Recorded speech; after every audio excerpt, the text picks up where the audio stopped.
Alrighty. Let's see. Are we backerinos? Is the real question. Yes, we are. Okay. Hello, hello. For anybody watching the VOD, there is a previous hour on another VOD right before this one, before we got cut off. So we're good now. Yeah, so this is where we left off. We're going to keep going with this for another 2 hours or so. And if you have any questions, feel free to ask, etc. All that fun stuff. Okay. Alrighty. We're going to just keep going here. All right.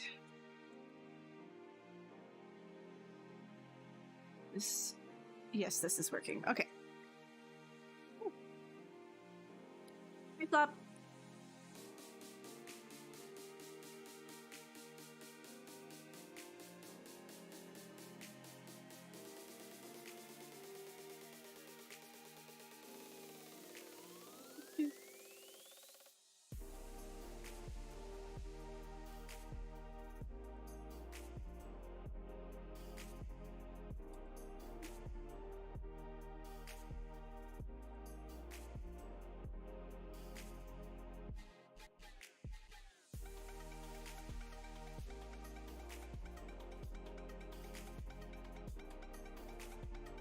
Yeah, no fire. We're good. We're good. The thing just got tripped. It's all good.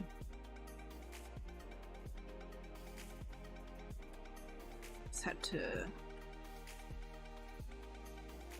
run out for a little bit, make sure it was fine, and then come back in.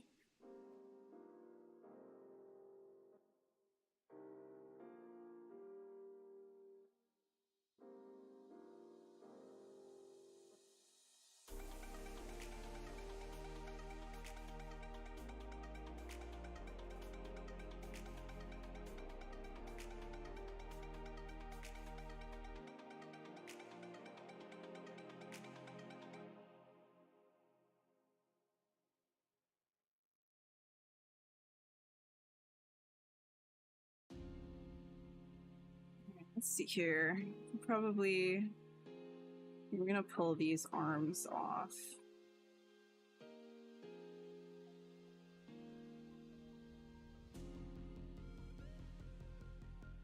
Very short break outside. Yeah, he already went for his for a longer one, and he wasn't having it outside either. Like anytime our fire alarm goes off, which isn't like super often, but when my fire alarm goes off, he's like, "Oh man, does that mean we have to go outside?" And he starts like he starts going a little nutty.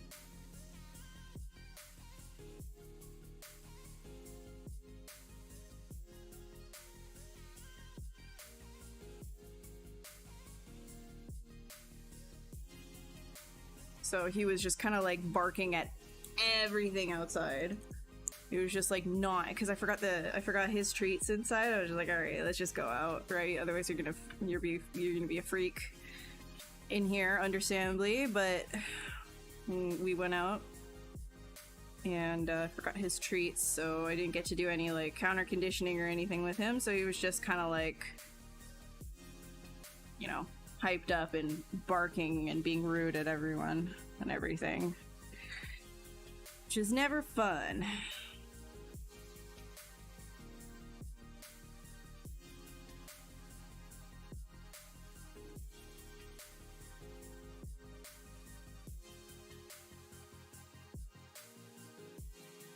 Stop. What are you doing?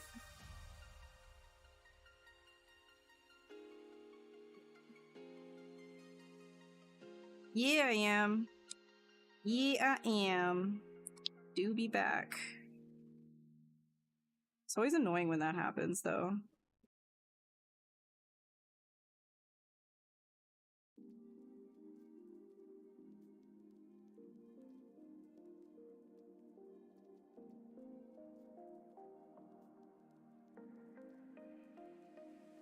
Hey, hey, hey. Can you go over there? Over there? Gotta calm down now. Thank you. Good boy.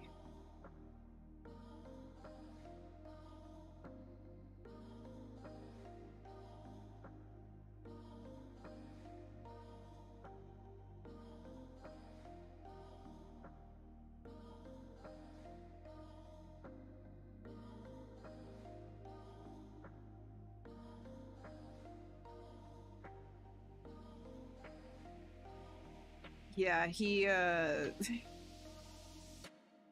was like happy to roll around in the grass, but like if anybody like, so this is the thing about Monty, he's very particular about people and their movements and things being in a very predictable manner.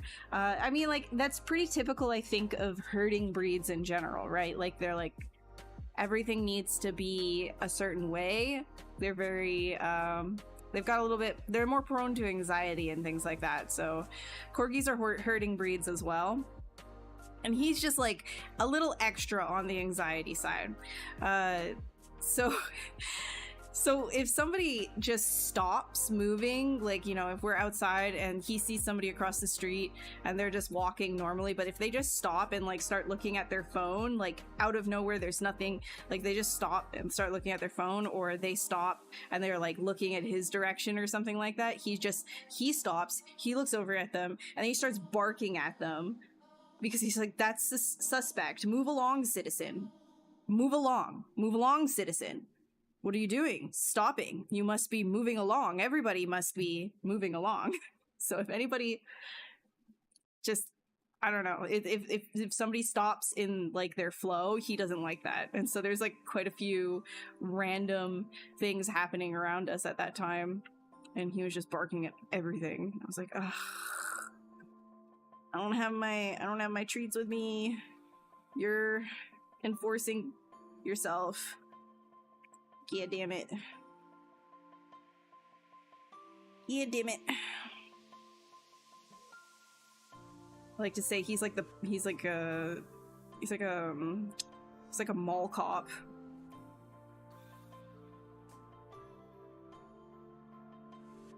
Monty the mall cop. False alarm. Yeah, kinda, yeah. It's fine, regardless.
I've seen people yelling not friendly about their dogs. Yeah, I have to say that when kids run at Monty, there's been a few times I've had to body block. Because, like, I'm sure it would be, like, Monty has never bit anyone, never shown that he would bite anyone, but it's more of the responsible thing to do. Like, I wouldn't want to push him into a situation where he could do something like that. So, even though he hasn't ever been, like, aggressive like that, he is a very anxious dog, right? And so if like kids just start charging doggy doggy, right, and I'm like, I usually go like, not friendly, like, no, you can't be there. There's been a few times that I've had to step in front of him and a kid just like body slams into me because they're like running that hardcore at him, being like, I gotta touch the dog, and I'm like, yeah, that's not, you don't do that. We don't do that. You're not doing that. And I'm sorry that you ran headfirst into my leg, but it's better that than, you know, chancing my dude maybe not being comfortable with you, just getting all up in his stuff.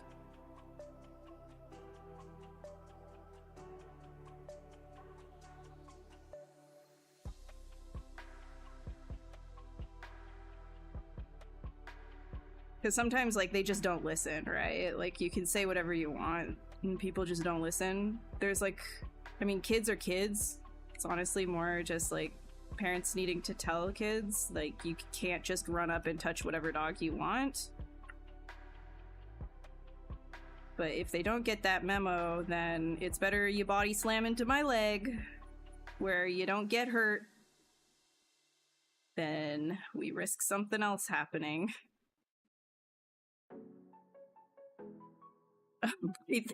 No. Oh my god.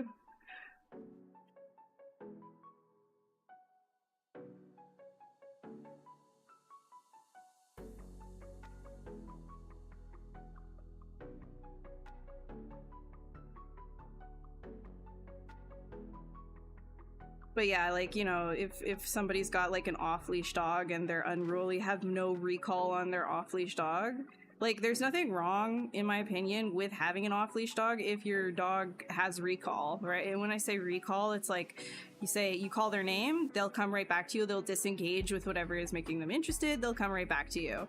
Like, that's awesome. Then you know, your dog can walk around freely and nothing bad will happen because you can actually, like, you know, protect your dog and other people.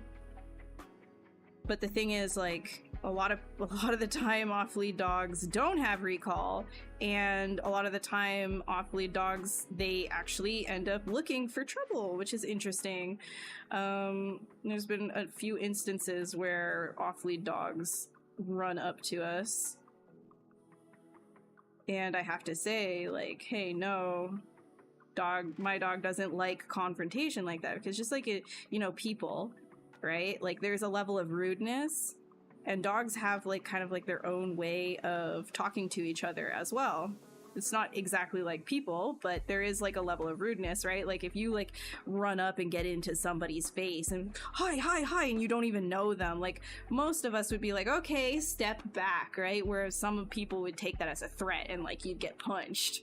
So, like, you think about that, and you think about how, like, there's some off-lead dogs who literally run up into other dogs' faces, just strangers. They get really like, whoa, you know? So not the greatest. It shouldn't be like that. You should never, because that's how bites happen, right? That's how bites happen. People are like, oh, we didn't know where it came from. Like, my dog's friendly though. It must be your dog. And it's like, yeah, but I keep my dog on a leash so that doesn't happen, right? Like, I know he's very anxious and I don't want to risk something like that, so I keep him on a leash. But if your dog doesn't have recall, then it just kind of, it's like, I don't know.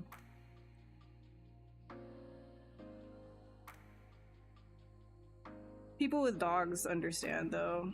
Like, anxious dogs, like people who have to, like, deal with this level of, like, training all the time. He's got, like, a high energy level as well, so I gotta, like, drain him and challenge his mind all the time and all that. Like, it's not... Yeah.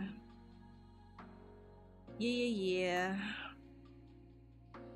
Most of the time it's good though. He greets other dogs just fine most of the time. But it's not like he's like I said, he's not, Monty isn't like he isn't aggressive or anything like that, but he is very anxious, and anxiety can lead to defensive like bites and things like that. And I don't want like a situation where he reinforces like, oh yeah, this actually is a scary thing, you know? Like, he's had so many good experiences with dogs when it's like in a controlled environment, not just like vibes based. It's taken like a while to get him more or less like comfortable.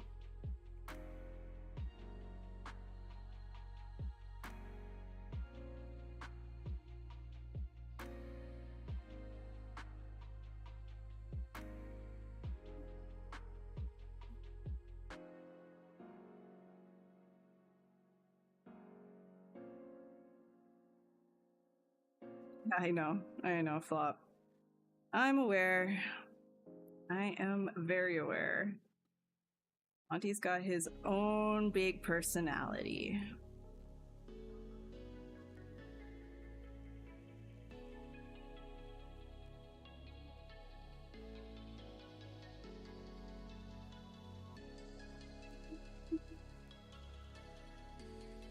Your nephew says owner not friendly.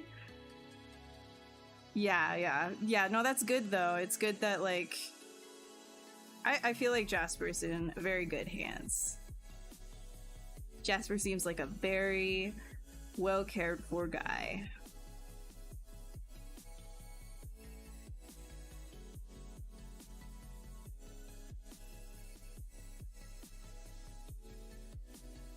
I think here I'm gonna do a break. Hi Nee, how's it going?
Always directly under my chair. He always has. Well, he's gotta lay right there, bud. Hey, bro. God. Can't move now. Can't move. No movement for me.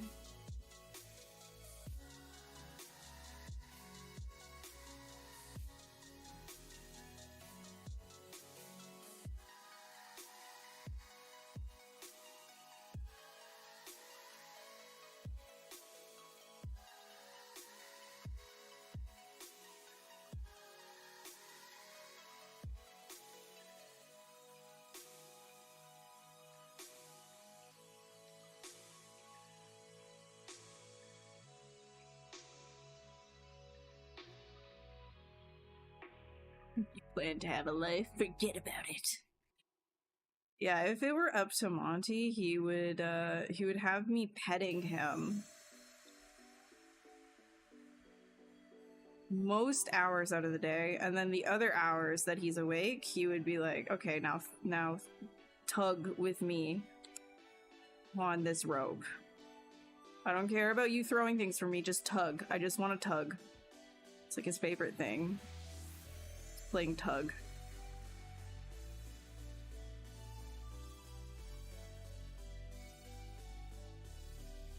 Like, hi dude, how are you doing? He runs over to his toy box immediately, no greeting, just toy box. I'm like, oh, okay.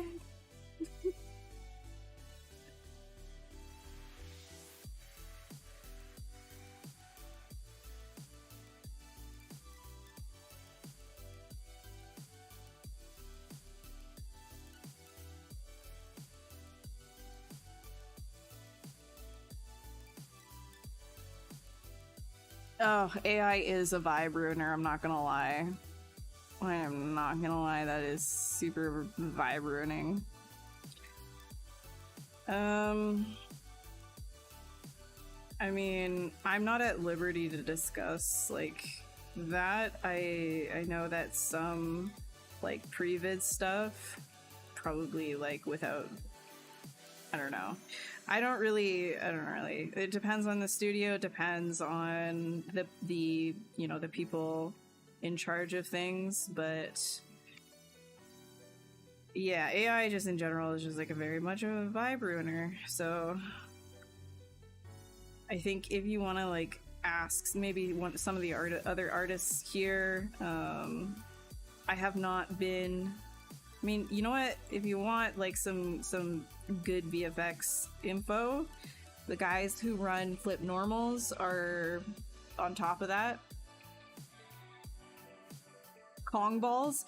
Yeah, we've got, so Monty has a ton of Kongs. Now here's the problem. Remember, he self-amputated part of his own tongue. So the fun factor of the Kong has diminished.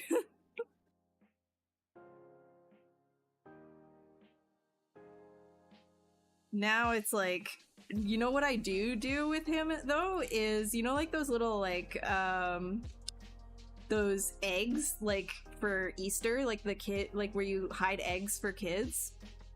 I have a couple of those, and I put treats in them, and I do little Easter egg hunts with him. So he goes and finds the eggs, and he cracks them open and gets a treat from it. So I say, okay, you gotta stay in your spot and like don't look, right? And then I go around the house placing them, and I say, okay, go find them, go hunt. And then he goes and finds the eggs. It's a good little game for him. So it's not a Kong, but it is good for his brain. He loves that one so much.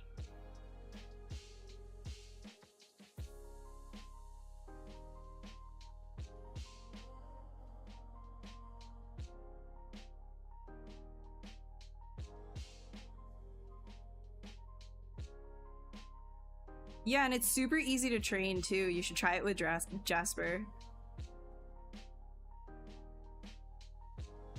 You can start with like just like a treat. So you have him smell his treat, and then you just like, I don't know, you can say put it like under a cushion, or put it like, you know, behind the sofa or something like that, and then you tell him find it as like his trigger, and then like, you know, he'll go and he starts like sniffing around for it, and then he'll get the treat. And then you can slowly, as he starts like linking up like the word find it with you telling him to go and find the treat, you can start putting it into the eggies, those little plastic eggs, and then have him sniff it so he knows like, oh, the treat's in the egg. And then you go hide the egg, and then you say find that, and then he will find it. He might not break it. I don't know how delicate he is. Monty was like pretty delicate about it at first, because he's very delicate about everything. He's very like dainty. So I had to show him how to crack the egg open, and then once he understood how to crack the egg open himself and he had confidence to do that, then it was like he's just going everywhere cracking open the eggs, and he's just like, yeah, fuck the eggs, I gotta get those eggs, you know.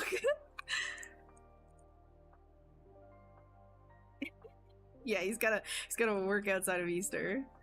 Exactly. No pay. Only exposure.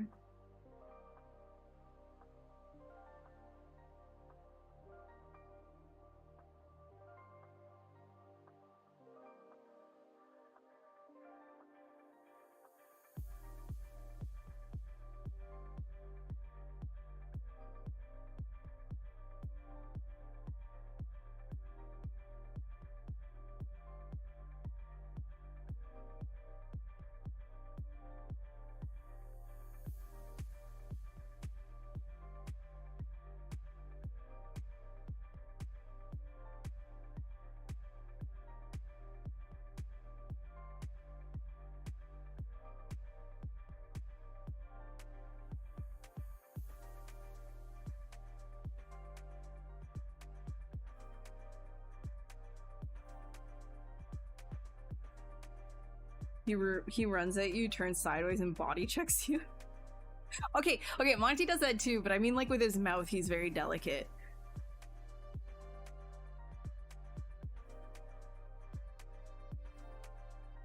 That's why I'm saying, like, I would never want. That's why, like, I say, like, oh yeah, I'd rather a kid run into my leg than chance, like, Monty's like anxiety spiking and then he like snaps or something, because he's never done that. I just wouldn't want to chance that. I do remember when he was a puppy, some guy like shoved a skateboard like directly in his face, and he got so scared by that, like rightfully so, because it's like, what are you doing? Like, random person taking a skateboard and like shoving it in the puppy's face, like, that's crazy. Some people are just dicks, you know? When you have like a reactive dog, especially when it's like you're training in the early stages, a lot of people don't understand that, and they think that it's great to just kind of, oh, you're scared of this thing? You're apprehensive of it? Here, take it right in front of your face. Because, you know, you think of somebody who's like terrified of spiders, you know, that always works, right? Like, somebody's super scared of spiders, you know, take a spider, put it right in their face, and now all of a sudden they're fine with it, and they're like, yay, spiders. No, they're more scared of it now, you know? So it's like, it's just really like, it was really frustrating. He's fine with skateboards now. I trained him out of that. Like, I'm not scared of it anymore, but I do remember him like snarling and getting really like unhappy because he was so scared of the skateboard. So I'm like, that's where the kid thing, like, he's fine with kids. He's even fine, like, you know, seeing them run up to him, he doesn't react or anything. I don't want it where a kid like will touch him, because he's not okay with random people touching him. But I don't want it where like a kid runs up and then grabs him in a weird way or something like that. Like, I wouldn't want that. So better for somebody to run into my leg than something like that happening.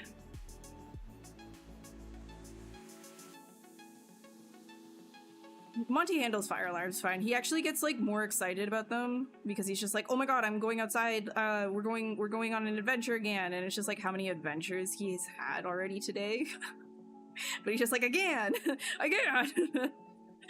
He's like down, you know? He's like he does get a little freaked out because it's really loud. Like, I mean, dog scarings is really good, but he's good. He's good about it.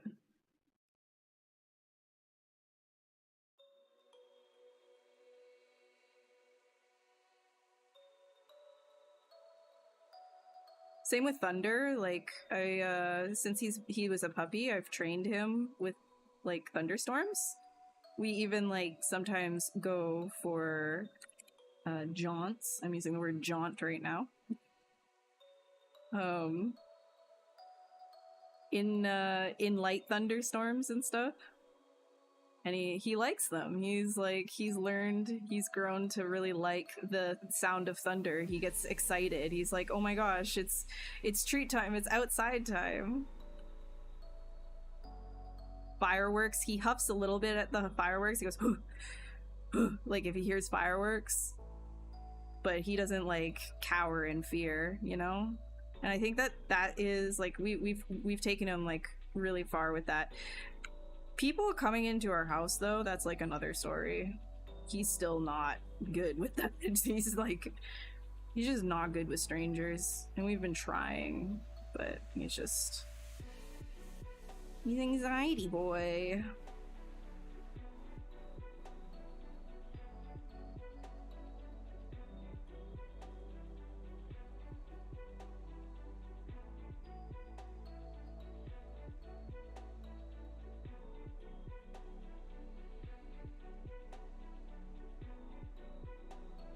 The stiff arm for kids? No, I don't wanna like, I wouldn't want a kid to get, like, I don't know what that is, but I don't want a kid to get hurt, you know? I would never want a kid to get hurt. Like, I understand, like, a kid's just excited to see a dog, you know? Like, I don't blame the kid for wanting to see the dog. I just feel like my dog in particular, like, well, we don't run up to dogs in general. We should not be running up to dogs, because you never know, right? Not everybody is like a responsible owner either. But it's not the kid's fault for being excited about novel things, right?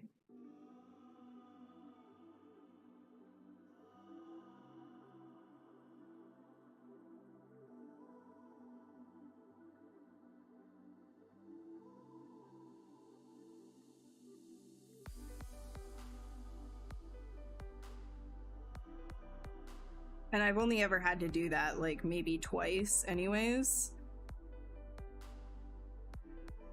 Like, to block. Most people are good about telling their kids, like, yeah, no, we don't go up. Or they, you know, the parent might ask first, and I'm like, no, he's not friendly, and then that's good enough. Suplex. Yeah, because I'm looking for a lawsuit, too. I think that would be great.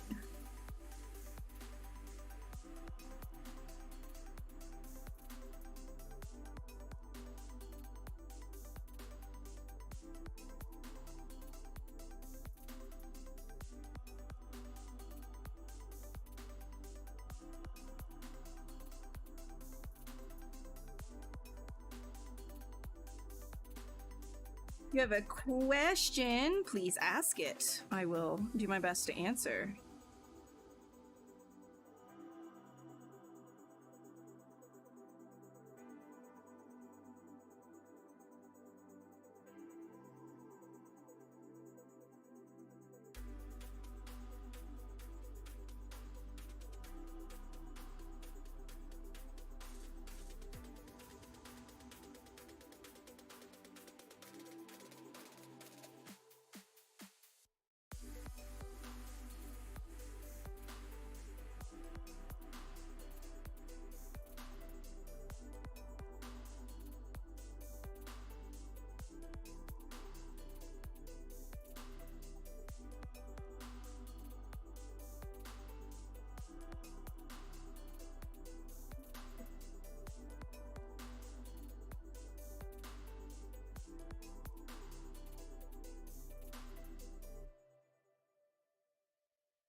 Take the dog from Adventure Time in another universe? Why? Wait, what? What's the correlation here? Explain. I must know. I feel like Monty is more like Courage the Cowardly Dog, honestly. Cause he's like very brave when he's with me or my partner. He's quite brave, but he's also a scaredy cat in general. And if we weren't like on his butt training him, helping him get confidence in things, he would just be like quivering all the time.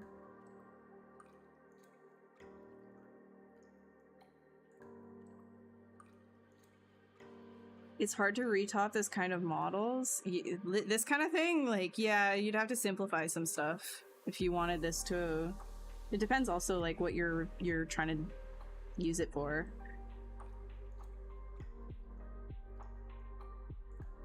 Oh, you just put a hand on their forehead to hold them at arm's length? Man, me and what hands? One hand full of treats or poop bags, the other hand full of Monty. What hand? Yeah, it was a great cartoon, right? It's so good. The slow. In Unreal 5 and some other engines, there's always this desaturated look, almost like there's neutral colors, a neutral color algorithm at work. Have you noticed this? Everything is very low contrast. I don't use UE5 that much. I think you should go and check out Pablo. So ZBrush Guides. He does UE5 stuff. Anna Carolina also does UE5 stuff. I think that they would be able to answer your questions a little bit more because they're just like a lot more hands-on with UE5. Personally, I haven't done a lot of stuff in Engine. I think I want to change that. But right now, like, I've just been kind of working as a animation professional, so not a lot of stuff in UE5. So I can't really like help you too much on that one. Poupée should hold him. Just start. Here, hold it for me.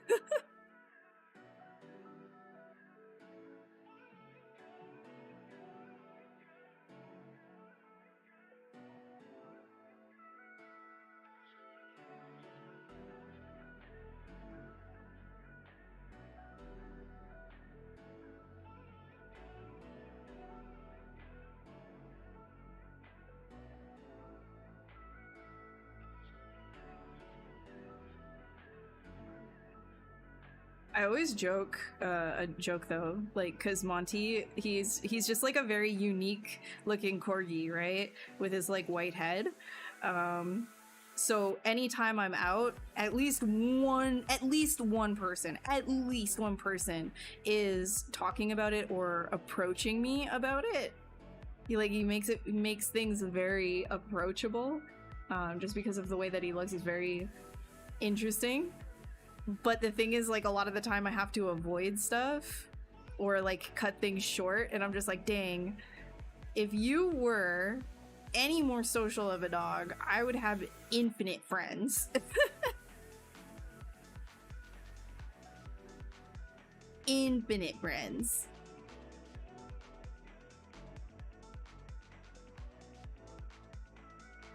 But he makes me seem super antisocial because if I hang around too long, you know how I used to, like, how I was saying before, how he's just very much like, if somebody stops moving, he's like, okay, move it along, citizen, because he's very like mall cop coded. Like, why did you stop moving? We must keep the flow predictable. You are doing unpredictable things. I do not like it. This is Monty speaking.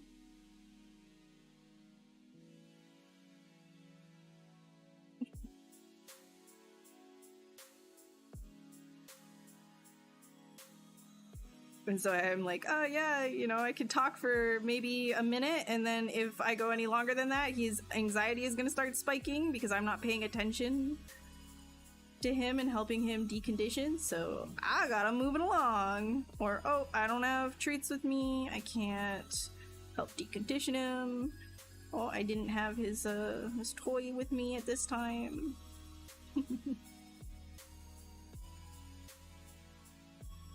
Sorry, I'm trying not to be rude, but my dog doesn't like people that much. Oh my gosh, hi Ian, how's it going? Oh no, not Lopez, Gomez. Yeah. Pablo Munoz Gomez, right? I think. Now you've got me questioning. Oh no, did I say it right? I did, right? Yeah. Okay, I'm questioning myself now. What the heck?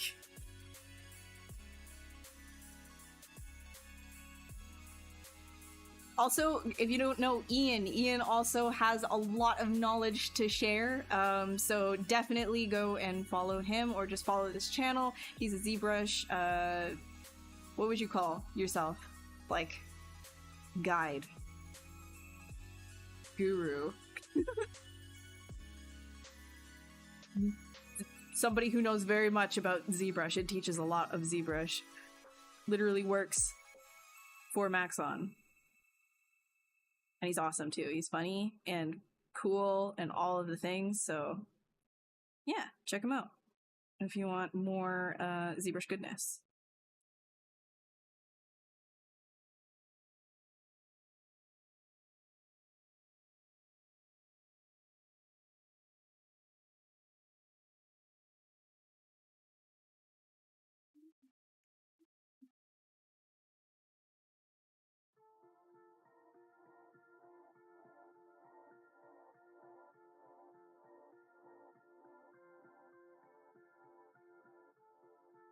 Let's bump the intensity on this guy.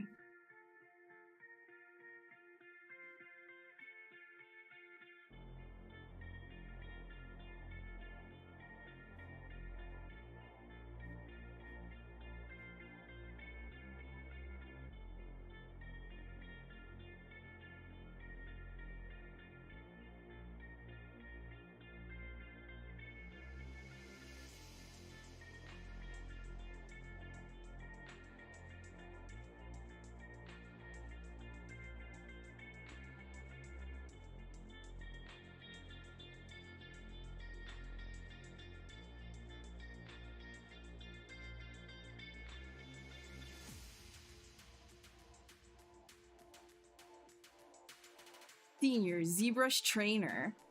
Well, I mean that is cooler than me. I'm just girl. I'm just girl who makes weird things.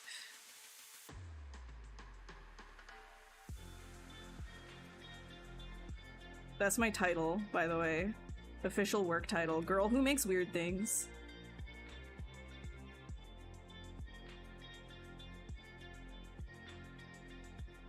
Let's do like a leg. Do a leg.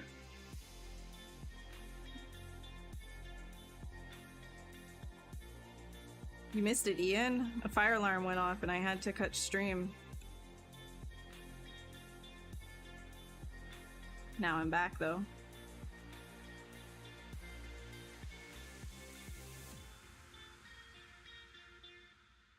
He probably could actually. Why don't you copy paste it for him? Hey Ian, we got a question for you about UE5 if you got answers. I don't use it very much.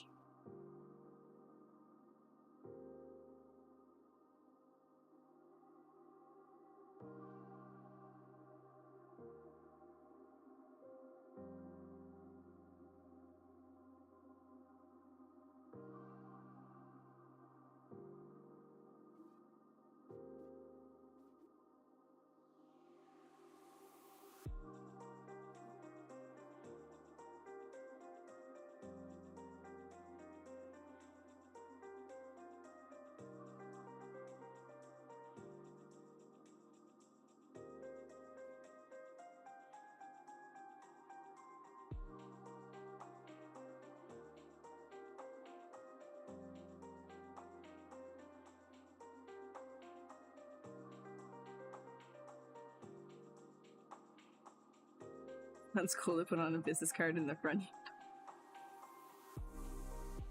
Yeah. It's Weird Girl's office. Who wouldn't want to go to the Weird Girl's office, right?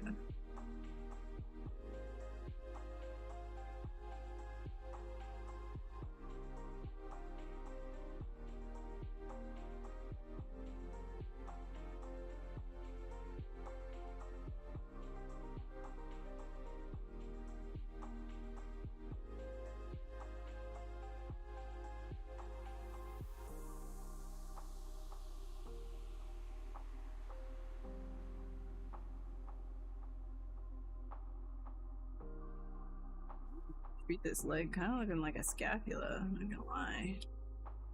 I don't like it.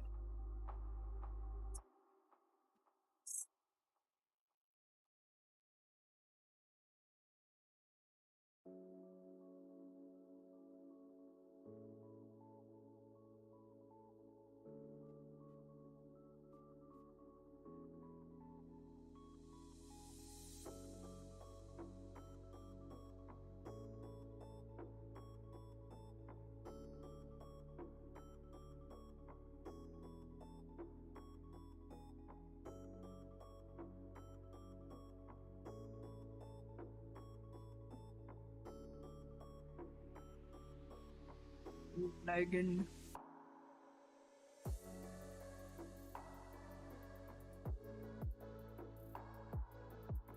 Yeah, you guys are all in the same chat. So if you want to see what he has to say, he's in the Twitch right now.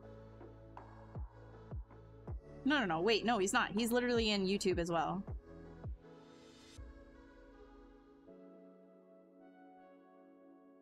Unreal Engine and that marketplace has a lot of cool stuff you can download for free. Yeah, they've got some free assets there all the time. At least like free, like I think free use like within Unreal. So much about like exporting it or anything. The Quixel Mega Scans. Pretty sure that's like specifically for UE5.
To give this some more resolution. Resolution.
Hey, what's up, Patrick 4D? I was actually talking about you earlier. I think somebody had a food question a while ago, and I directed them over to your stream.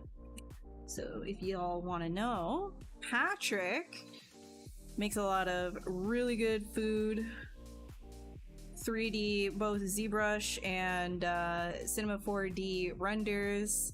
He shows his process all the time. His Instagram is always banging. Definitely check him out if you like that kind of stuff, and even if you don't, really good tips there too. Also, funny guy. Seems like everybody's a funny guy.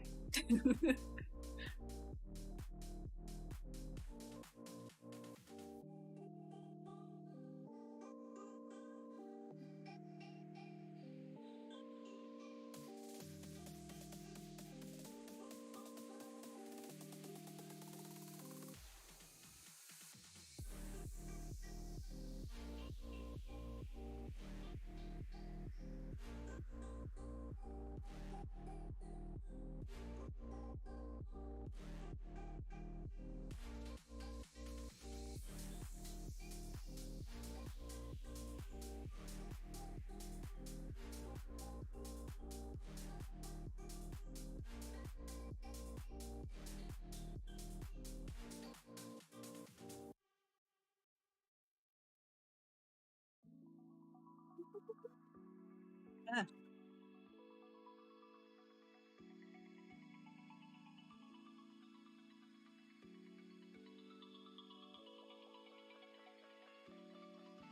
Let's take this guy, increase the intensity of my inflate to get some yummy fleshies. Mm.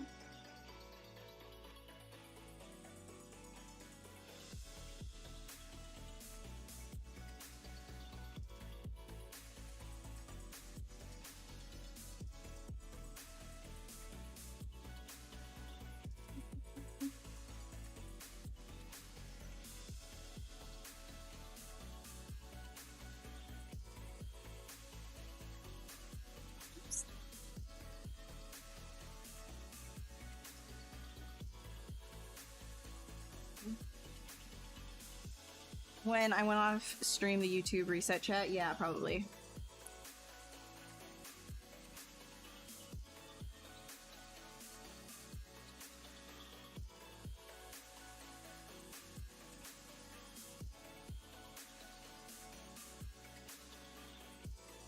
Working with a raw file. Oh, that's a good way to put it. That's an interest. Okay, fair enough.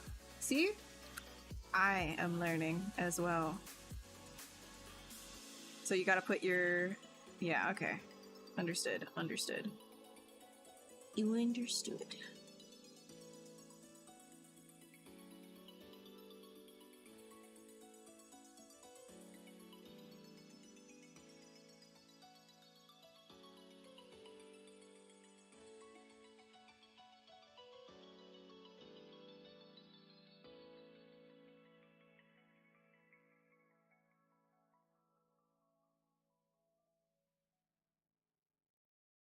That fleshy bitch. We got damn fleshy bitch.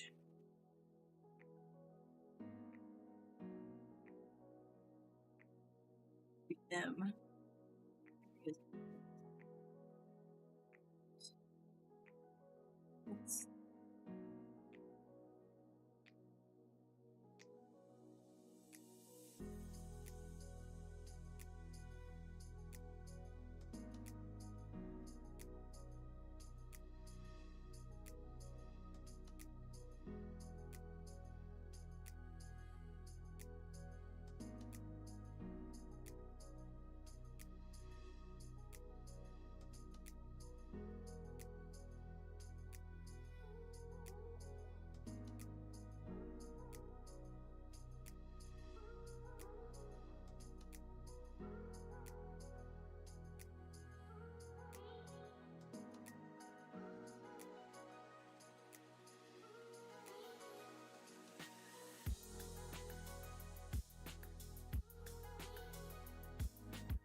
Can I read it aloud, please? Oh, oh my gosh. Okay, all right, dude. So your question was answered by Ian IR Sculpts, and he said, yes, UE5 can look a little different than, say, Marmoset. I have started to use LUTs to give me better color grading control. The matte look in UE5 is a lot like working with a raw file in the photography world. It can also be your material settings and how they are interacting with your scene.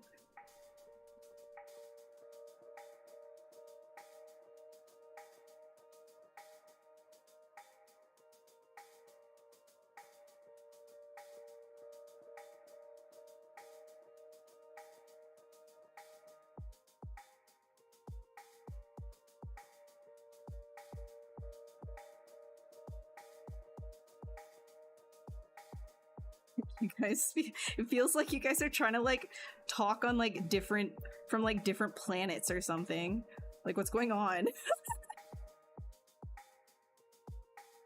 Why aren't you seeing each other's chat?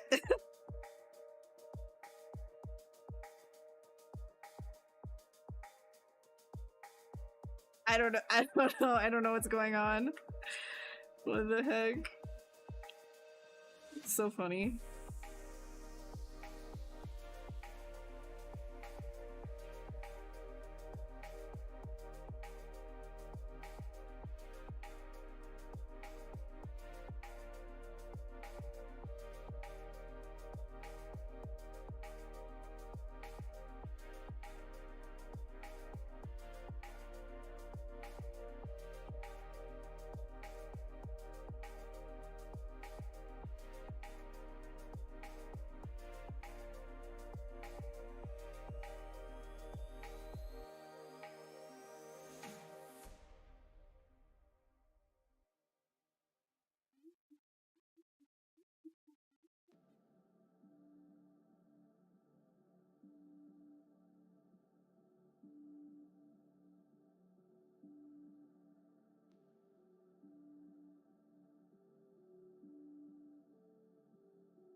Can I read your response to him? Okay, dude, you gotta be trolling. There's no way. There's no way. There's, yeah. Look. Okay. Look. There's no way that you guys are having a problem like this. This does not make sense. You say you don't use UE5 yourself, but you're just a passive observer. Yes, I have looked. I have said it looks like log footage. Why are they doing this? Is it some subliminal programming? Are they trying to induce depression? That was your response? Are you being like, is this a serious question right now? Are we doing this just like you got us? Is that the thing? Like, what's going on right now? This is insane. What the hell? Is Epic doing that raw footage thing to induce depression on its users? Are you being serious right now? Is that like an actual question right now? Come on. Come on now. What is going? Anyways, you guys want to know what brush I'm using?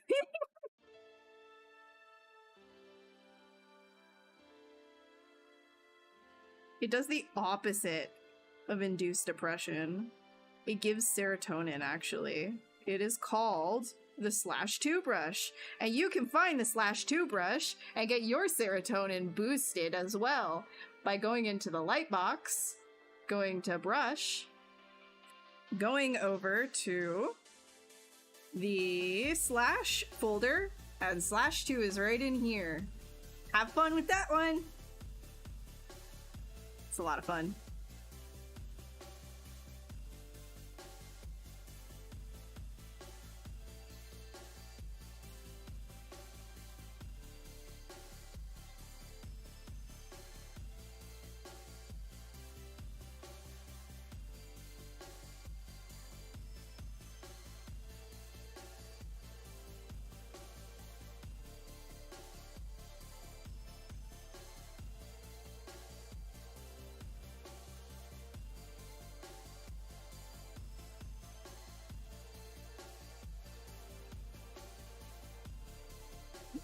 Text to speech. I'm not doing that. I'm not doing that. I'm not. Okay, well, I'm not a dev. I'm not a dev for UE5. I have no idea. Also, I'm sure, I don't know, maybe it's me. Maybe if his chat is not showing up, maybe it's me. Maybe I'm the one that's hallucinating right now.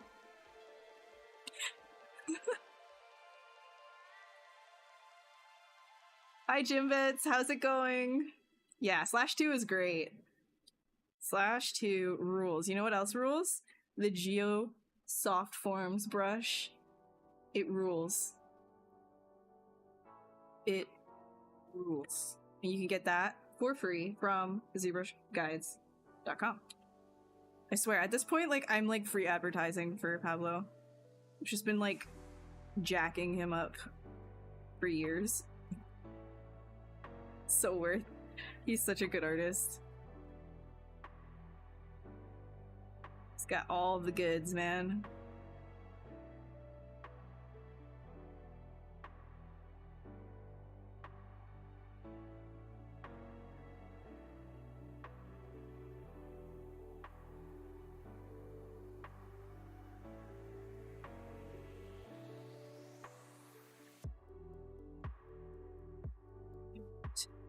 Enough noodling. Man, I am noodling. I am noodling. Gotta... Holy shit.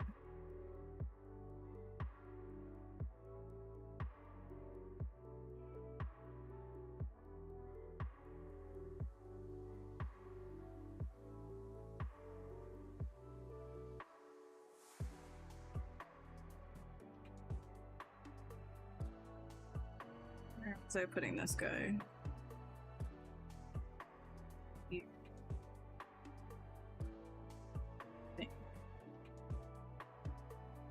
What the hell? Okay.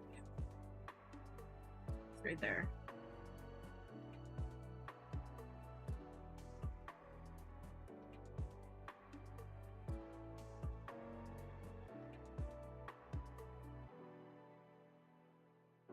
Oops.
Yeah, so if you want to, okay, so I think that's like a pretty common thing. Like, oh, I'm thinking that this is like, anytime you would see something in 3D, like in ZBrush or whatever, you think immediately, and it's normal to do this too. Like you jump like, oh, like how am I gonna do that? And animate it and rig it, etc., etc. So this is like a sketch. There's nothing to say that you can't just like have fun and sketch things out and then figure it out later if you really, really like it. Then you can simplify things and make it work. Because it's like for your own personal stuff, there's nothing to say that you have to be rigid about anything. You can just kind of like push that out of your head and have fun with sketching, especially if you would just be working for illustration or whatever, right? So a lot of like the stuff that you'll see on like my website and stuff, like I do like illustrations of sculpts and things like that. Sometimes it's not just concepts. Sometimes I do like just make it into like a just final image type thing. But that said, if I did want to make this into something that would be usable in production, well, the first thing would be to T-pose it, right? And then once you have it T-posed, then with the legs and everything, like there's a lot of sort of like procedural type animation that you can do with things like crab legs, even like FK controls.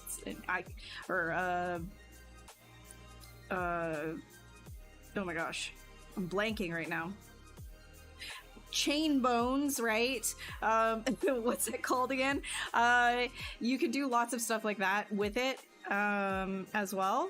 So some things would need to be simplified, like these little filigree, like, or frilly little bits and things. Like you would have to like pull those off and like maybe make cards or generate hair or something like that, depending on what it ends up being, because it's very rough right now anyways. But there's nothing to say that you wouldn't be able to. So if you wanted this again to be usable, you'd have to T-pose it first, so that it would be ready for rigging. Or if you wanted to just do something like a quick 15-minute short of it like going woo in a loop, you could do it just from this with a decimation as well, right? This is what I mean by like it really depends on what you want to do with it. Is it gonna go into a game and be usable in a game? In which case, yes, you need proper topology that would work for that specific game. Is it gonna go into an animation? You'd need good subdivision, subdivided model, subdivision. Oh my god. You need to follow a subdivision workflow for your topology as well to then work in animation. If you wanted for 3D printing, you'd have to make sure that it's airtight, right? Like it just depends on what the heck you're doing. A lot of the time for like those really quick like shorts that you see, the topology is trash. It does not, and in that trash topology is not a bad thing either if it's serving its use, right? Like if you decimate this and just put like a really rough rig on it. I've even done that. I've literally, yes, yeah, I know. IK and FK, right. So in production, there's been many times that we do that as well. Like where we're gonna just like quickly sculpt a character, and rigging then takes that decimated character and puts like an auto rig on it just to have it for block out purposes. That's like a thing that I've done in multiple different productions, right? So it's not final, but it's usable. And so that's sort of like, you know, it just depends on what it is that you're looking to do at any given time. There is no like specific right or wrong answer. It's all very use case kind of thing. Yes, IKFK. IKFK. Thank you. I'm like blanking right now. What are we doing now? Okay. Okay.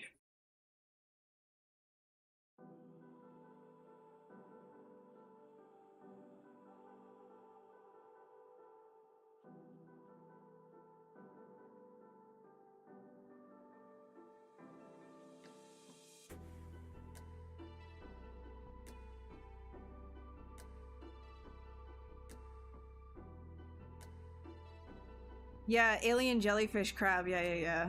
Yeah,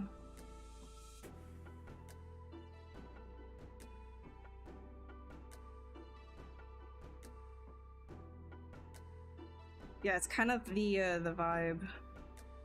I started out with like sort of a doing a little bit more of like a angel type thing, but it is more jellyfish now. I guess it can still have like that angelicness in a sense. These arms coming out from the sides and the back like that. Odd, but I think it can work.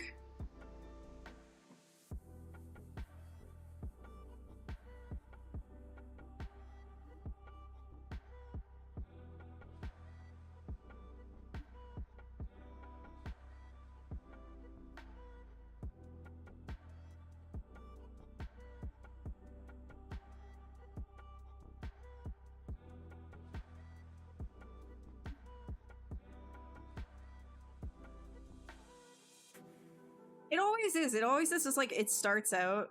We always start out the stream like, heck yeah. And then it gets past 8 p.m. and it turns into,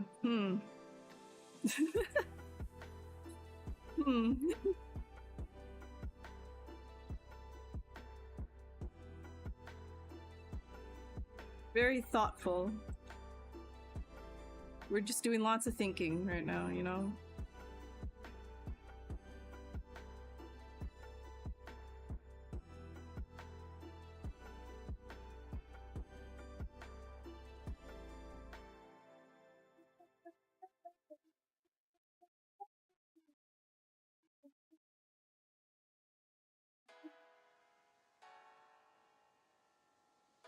Ideal for painting this kind of stuff or just viewing? STL. So I keep stating this has no purpose other than sketching right now. If I want to do something with it in the future because I like the way the sketch looks, then so be it. But as I keep saying, it's just a sketch. You can sketch and have fun with no purpose. That's the joy of art. You guys have sketchbooks? Does anybody sketch? Do you ever just open your sketchbook and have fun? That's what I do. I like to just have fun. Art is fun. Art should be fun. It's not always like extremely goal-oriented. Sometimes it's not a grind. Sometimes you just want to have fun. That's what I'm doing. I'm just vibing and having fun with no goal, nothing in sight, nothing on the horizon, just me and Crab. Me and Crab having fun. It's not thinking it wants to be an STL file. It's not thinking it wants to be in a game. It's not thinking it needs to be animated. It doesn't think it doesn't even know what a UV is. It's just vibing. It's just not a single thought in its head, just existing in this gray box in ZBrush for the sake of it. It's beautiful, isn't it? I mean, why does a tree grow? Why are you here? What is existence? What is the self? What is purpose? Does purpose even exist, or is it a human construct? Sometimes we just have fun and sketch because we can.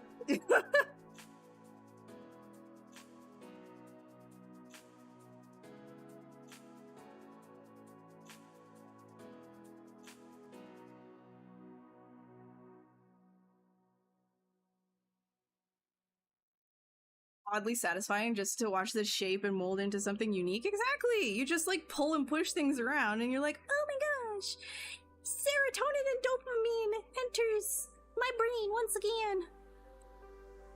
Getting frustrated with a project taking too long? Sketch. Ugh, immediate satisfaction.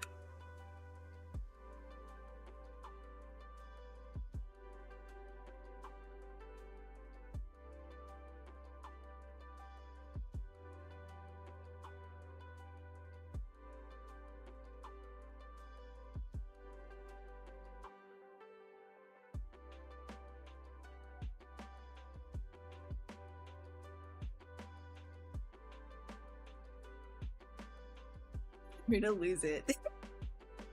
A little. I lost it, I think, a long time ago.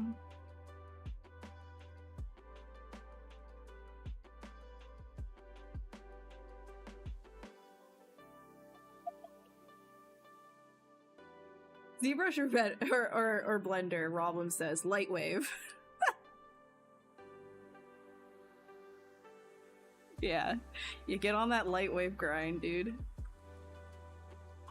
Maybe... maybe if enough people start using it again, it'll come back from the dead.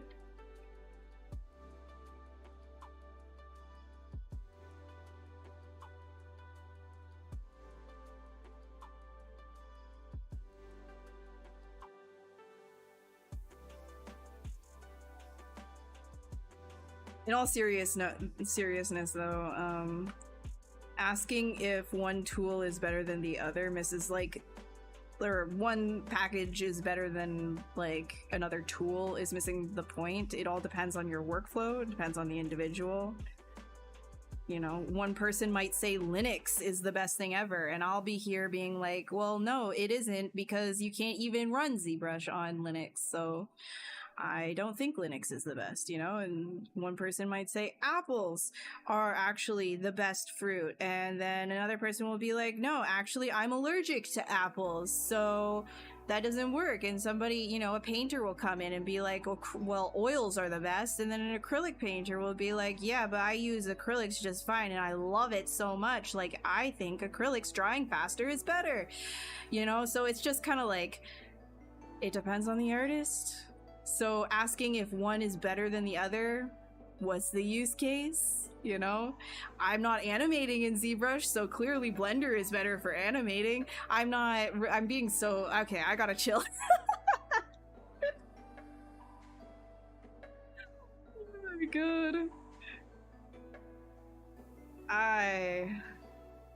Everything, it's subjective, right? Like, you can ask for, like, basically I think when people ask these questions, I think it's like, you got to be a little bit more specific about use cases. Like, so if you want to say, hey, if I want to sculpt something, what is better to use for this use case? You know, like if I'm doing something for 3D printing and sculpting a character and I need it done within a week, and I'm using a base measure, and, you know, I want custom brushes to do stuff with, then, you know, is Blender better?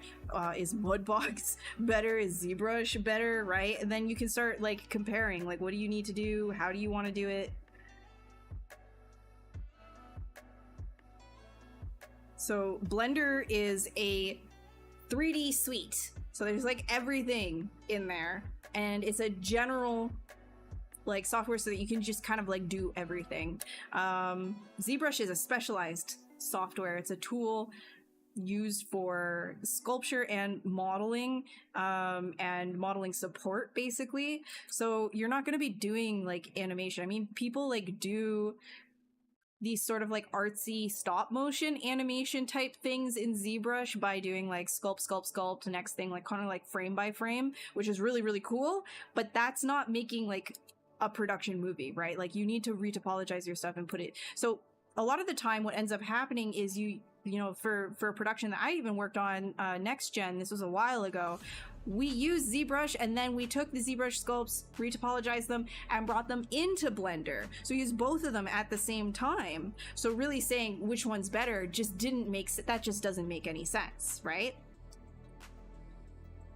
You like doors? You like turtles? Well, I'm gonna fight you, right? Because, like, how dare you have that opinion?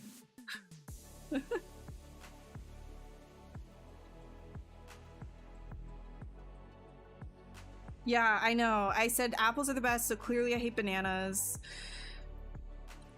I love bananas.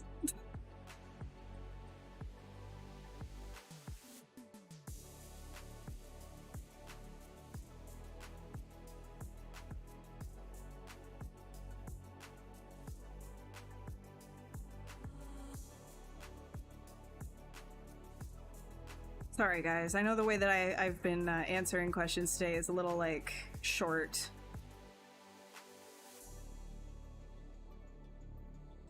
Little short. I'm gonna blame it on the fire alarm. Fire alarm got me short today.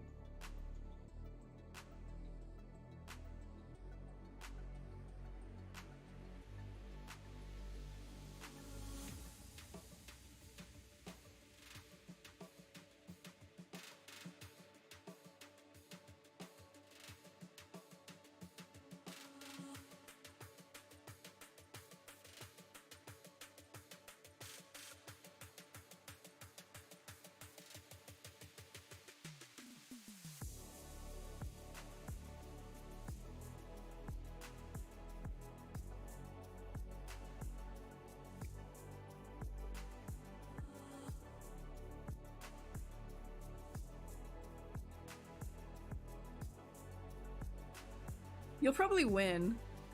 You'll win that fight.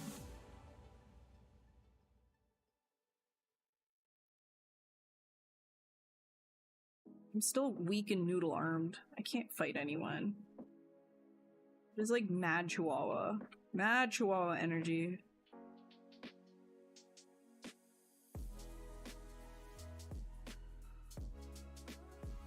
Play-Doh or Monster Clay? Ugh. Ugh.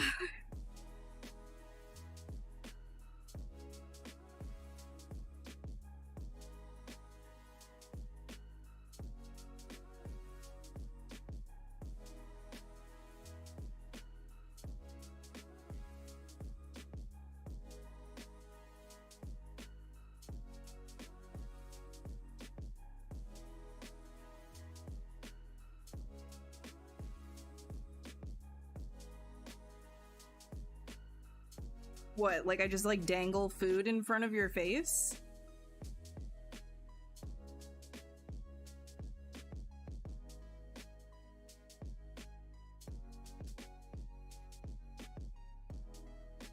Dangle food in front of your face and then you're like, oh, okay, give up, I want that.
Nah, I don't want to do that. Okay, what if I do some little tinies coming up from its mouth?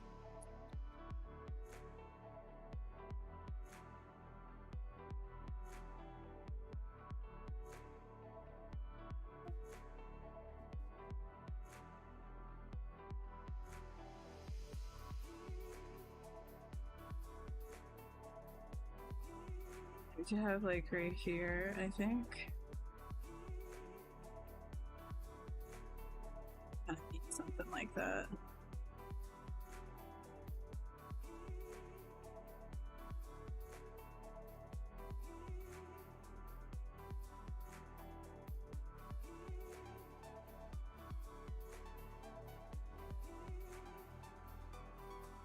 Quincy, how you doing?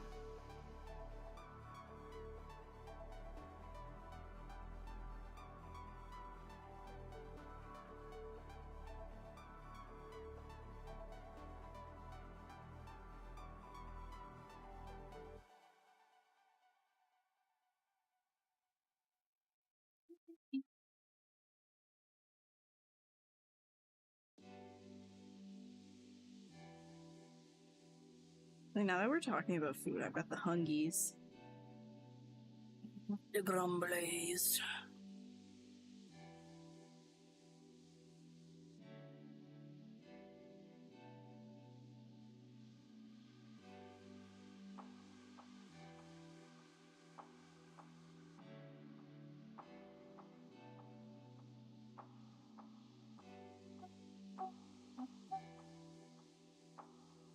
Ah, no.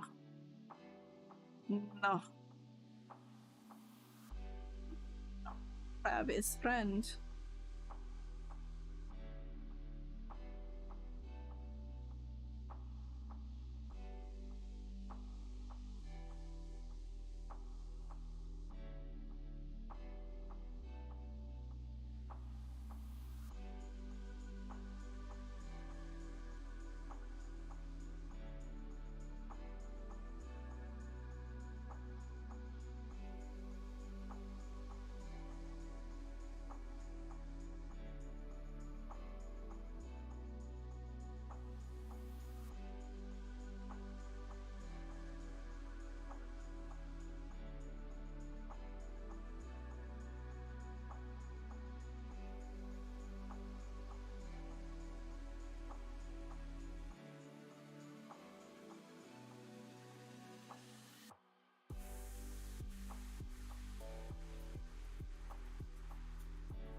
Horseshoe crab monstrosity. Yeah, it's definitely a monstrosity, that's for sure. Thank yous. Yeah, a lot of the key to looking like you know kind of what you're doing is just duplicating things around to show that there's complexity. So you take one part of your sculpt and then you just duplicate it and then you stretch it around. And then you have concept art.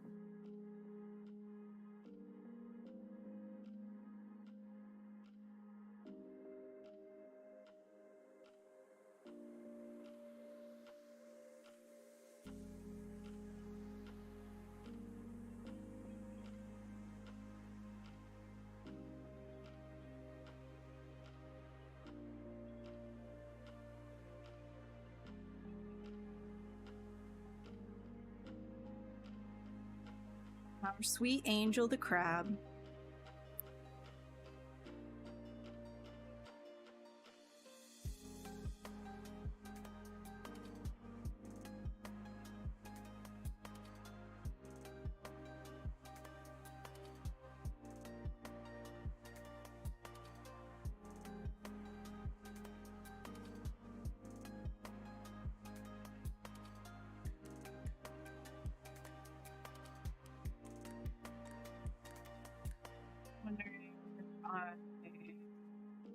Yes, I think I do want to do that. Let me quickly save. I have not been saving. Shame, shame, shame. What?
Where's that deletion in?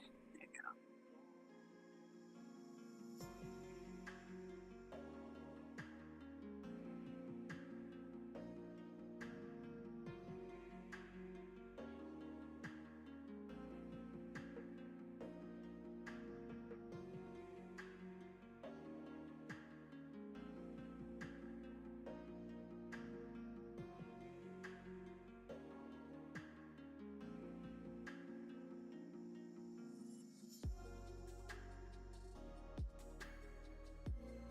Needs a little bit more space, huh? Like that.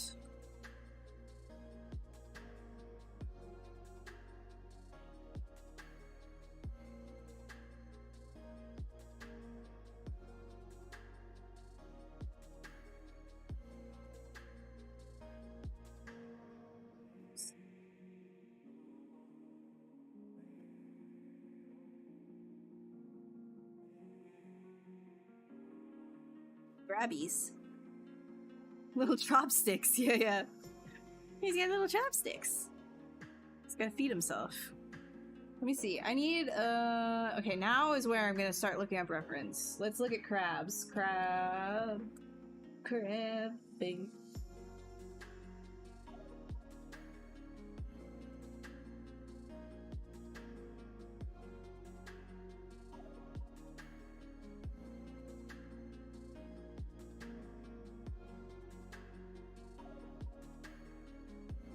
I need, what are we doing? I know, like, the mouth ends up looking like a whole bunch of little plates on top of each other, but I want to do something a little different than that.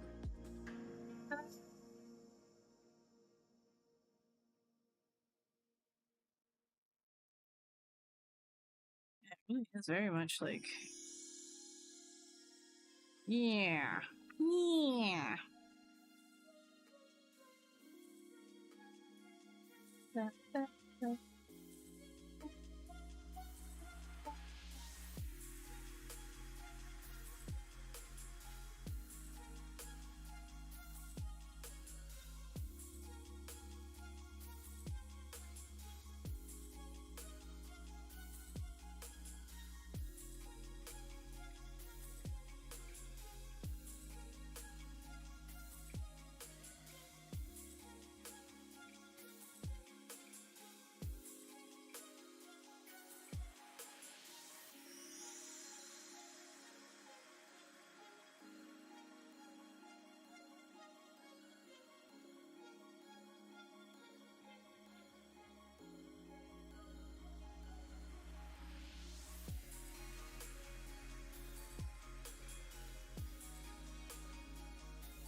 Now that reads a little bit better. They were too tiny before. Hmm.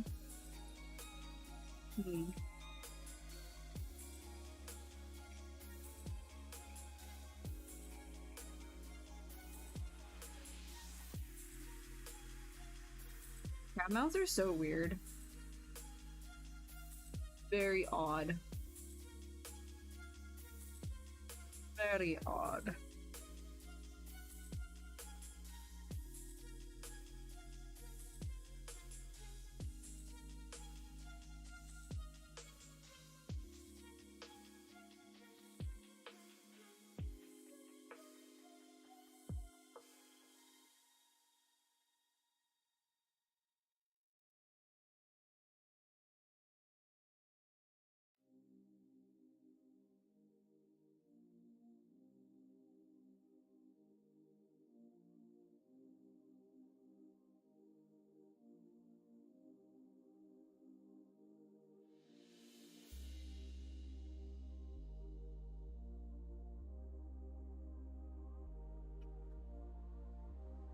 Beginning of this song sounds like, "Hi, Barbie.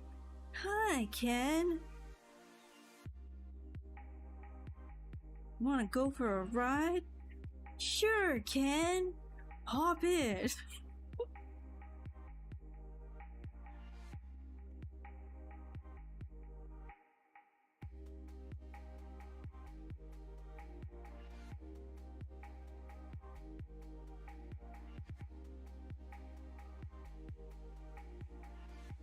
No worries, Ian. Have a great evening. Thanks for stopping by. Apologies for getting a little kooky there for a second.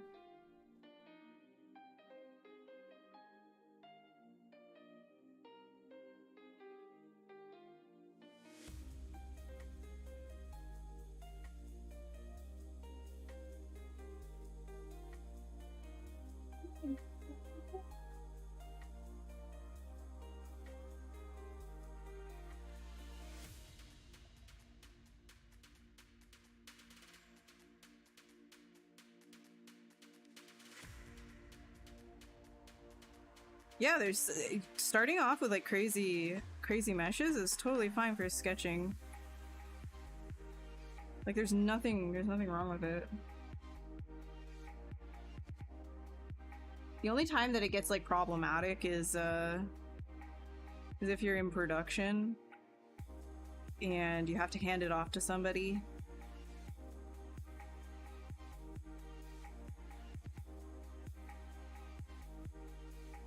But if it's for your own personal stuff, like, go crazy.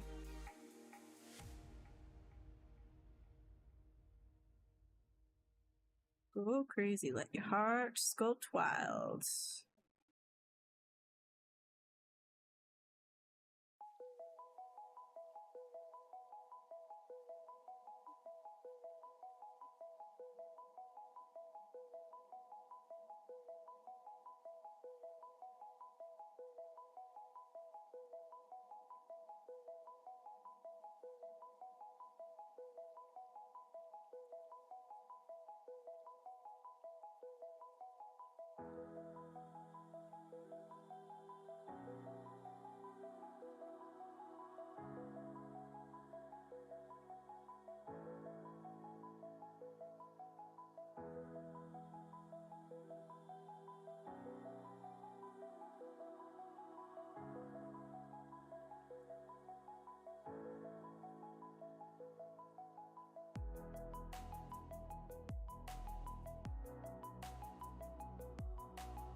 Oh, Chloe's suiting the sculpt theme, yeah. Yeah, I mean, crab, right? Aqua. That's an easy one. Low-hanging fruit, as they say.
Hey, it's Grimako. How's it going? Ara. Ara also streams on this channel if you guys want to see some interesting hard surface type concept workflows. Go check him out. How's it going? Hi, Tank. You have a question, Al. Does geometry matter when it comes to concept in 3D? Not usually. If it's concept, not usually. But if you're doing a pass off, some concept artists like to work a little bit more clean. Some are a little dirtier. Really just depends in what part of the pipeline you are sitting. If you are wearing a ton of hats where, you know, sometimes I have to do this where I'm doing concept sculpt all the way to final model in an animation pipeline, in which case I do like to work a lot cleaner and I do worry about topology, and I'm going to use like a base mesh that might already have, and so then it's like it's a little more modeling mixed with sculpture, right? So like I'm keeping things in mind as I'm going.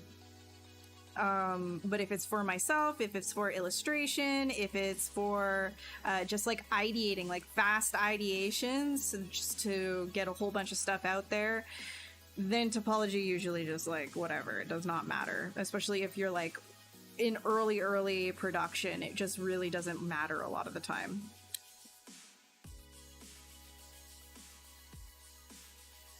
All right, see you, Maddie. See ya.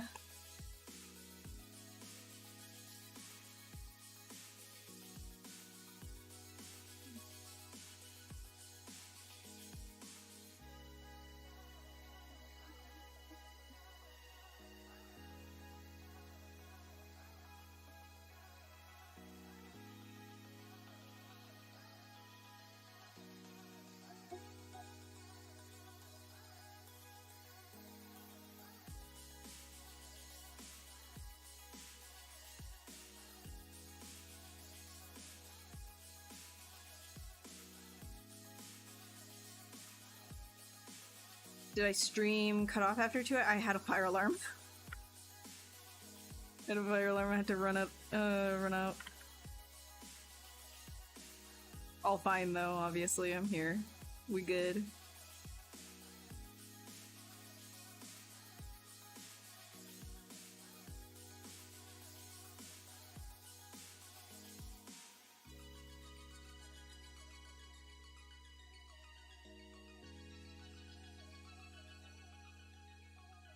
Yeah.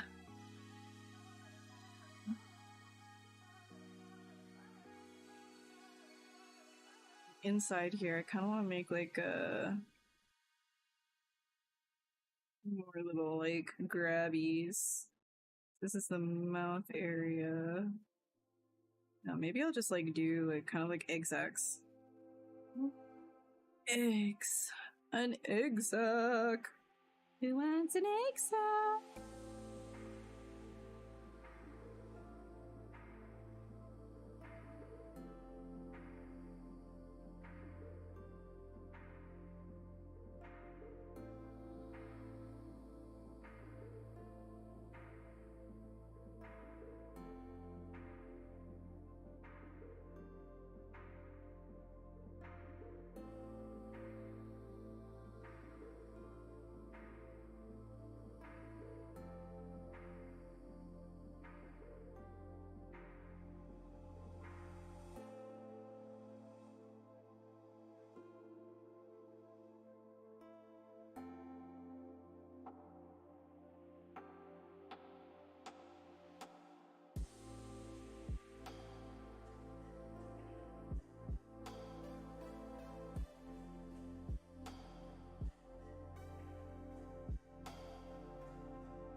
Hey, Bush. Or Brush. Sorry, not Bush. How's it going? Why are my eyebrows like that? I got into a bear fight with my bare hands. I fought the bear off. And I came out with only that scratch. Only got me with its hind foot. It did a kick and it scratched me like this. That's all that it was able. It didn't even like leave a scar or anything. It just took the eyebrow hair. Razor sharp bear claw on his hind foot. Just like that. That's why it's like that.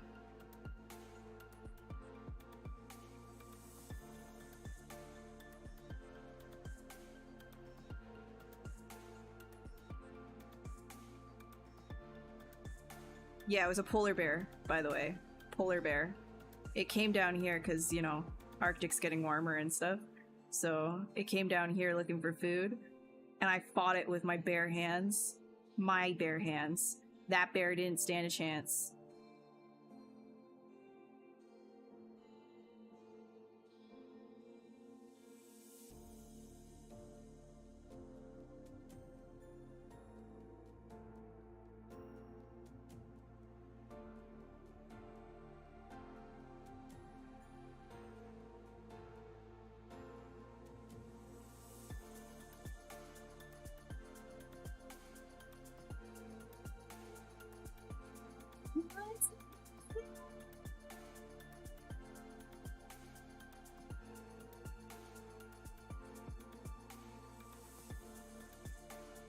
Not a Pooh Bear? No. I do have bare hands. Well, you should ask Shane, because he has the same affliction that I do, apparently.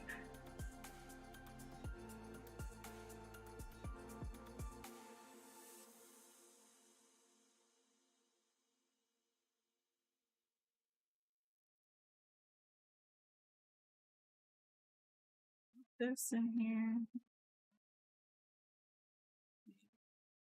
Still deciding, do I want this? Egg sack. Egg sack. Eggs. I don't like it, actually. Eggs.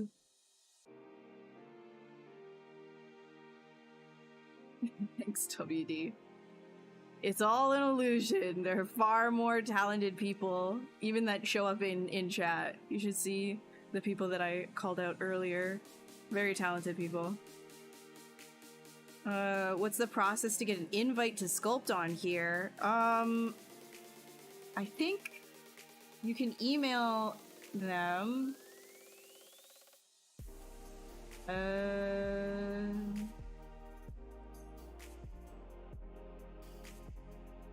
Yeah, so on the Twitch thing, there's like an apply now here.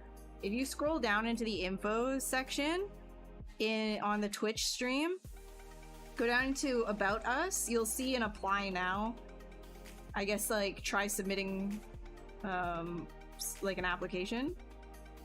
Just like include your ArtStation or website or whatever that has like your that has all of your artwork that you do. Am I gonna be coming to the ZBrush show? Is it actually in person? I thought that it was online. I'll be on the online one. Like I'll be in chat with you guys.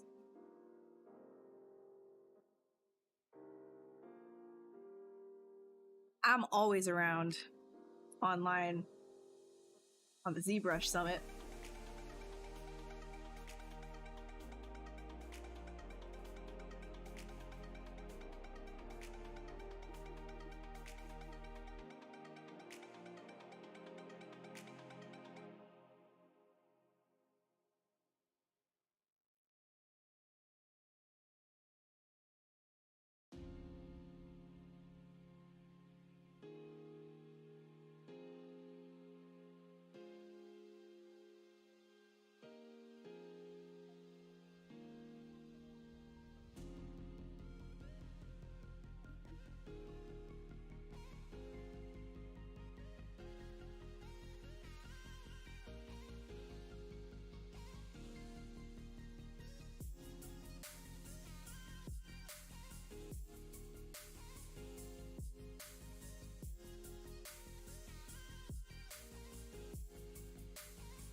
delete my subdivisions.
Some pictures on, wait, sorry, what? In-person party, but the rest is online. How big those polar bear? The polar bear was actually the size of a Ford F-150. Yeah, and I was able to lift it up with one hand too.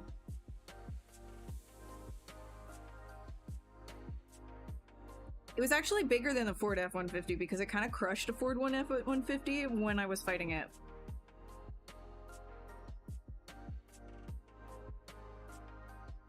With my one hand.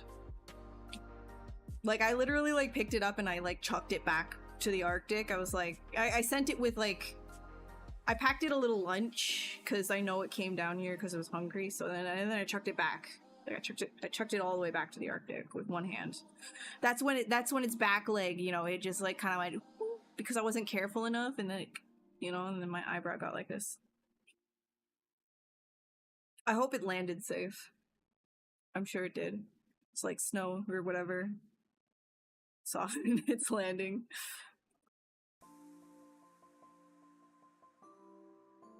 What am I doing right now?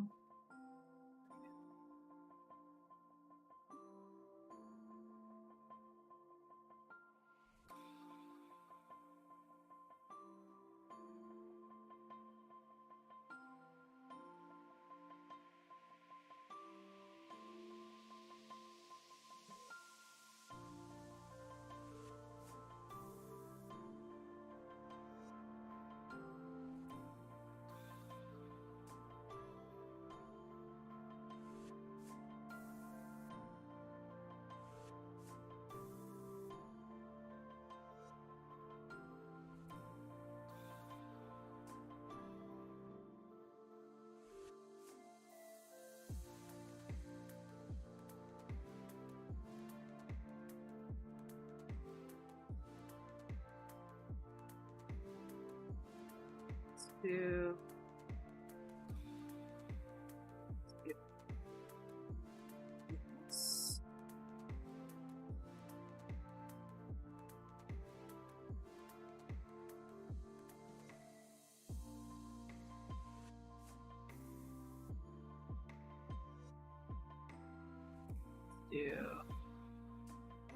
this.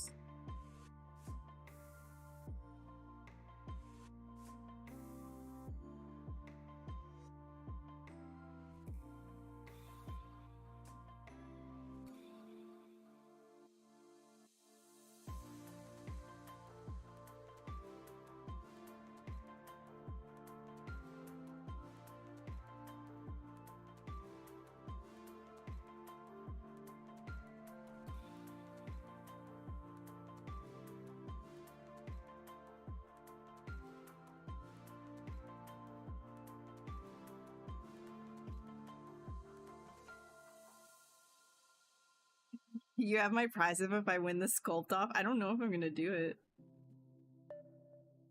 I mean, if a 3D printer is in the mix, then I might do it. Just to try, but I don't think I would win. There's so many better artists than me, like faster and more talented.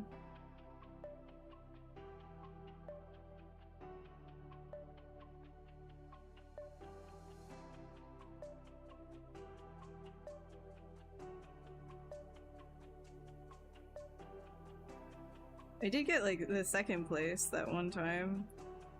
That was kind of cool.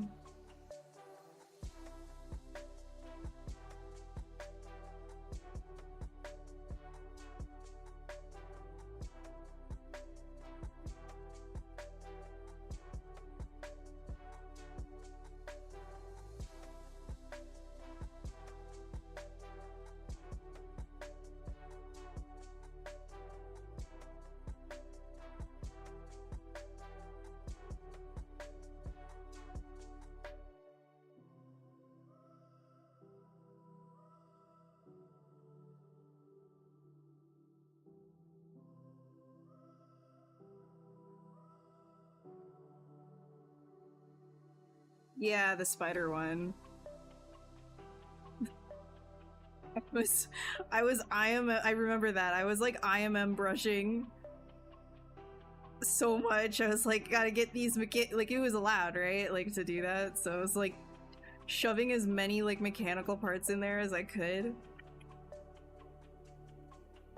So you can't make your own IMM. Like you could like make your own IMMs for like while you were in the contest, but otherwise it's all like ZBrush native things.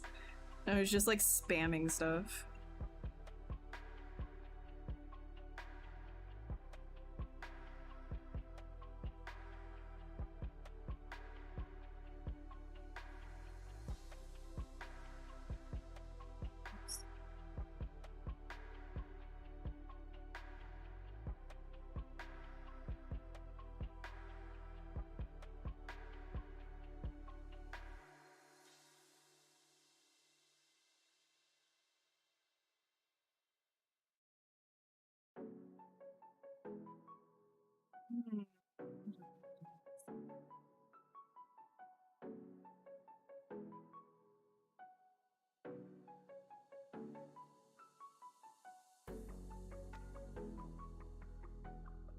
To clean up one of my sculpts for print. You wanna clean up this one? You wanna clean up this one? Kidding.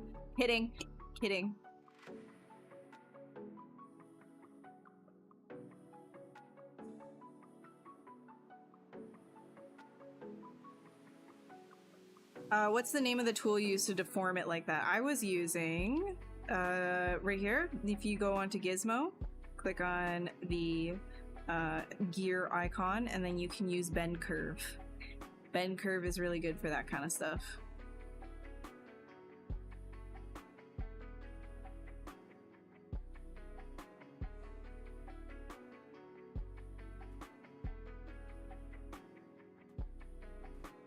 Hosting part of the summit? No, I only posted. I did co-host with Paul. I think in 2021, or was it 2020? 2021, I think, because I did the Sculpt off in 2020, or was it the other? No, wait. I think, was it 2020? I don't know. I was a co-host, and I was just like, I don't know what I'm doing. I'm awkward. But that was fun. That was really fun to do. It was exhausting, and I didn't want to like interrupt or anything, but I was supposed to because I was a co-host. So it was like a conflict constantly going on in my head. But it was a lot of fun.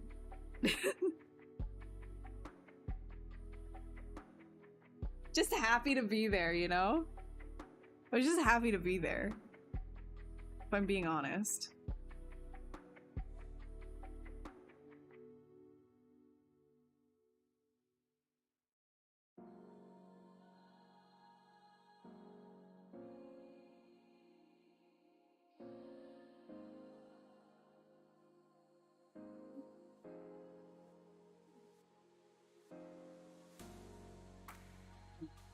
these guys. I'm just gonna quickly save. Wow, we still have a half an hour to go. Well, 20 minutes, yeah. You're new to this? Oh, no worries. Ask whatever you want. I know I'm a little, but you can ask me anything. Anything you want. Almost anything you want. Within reason.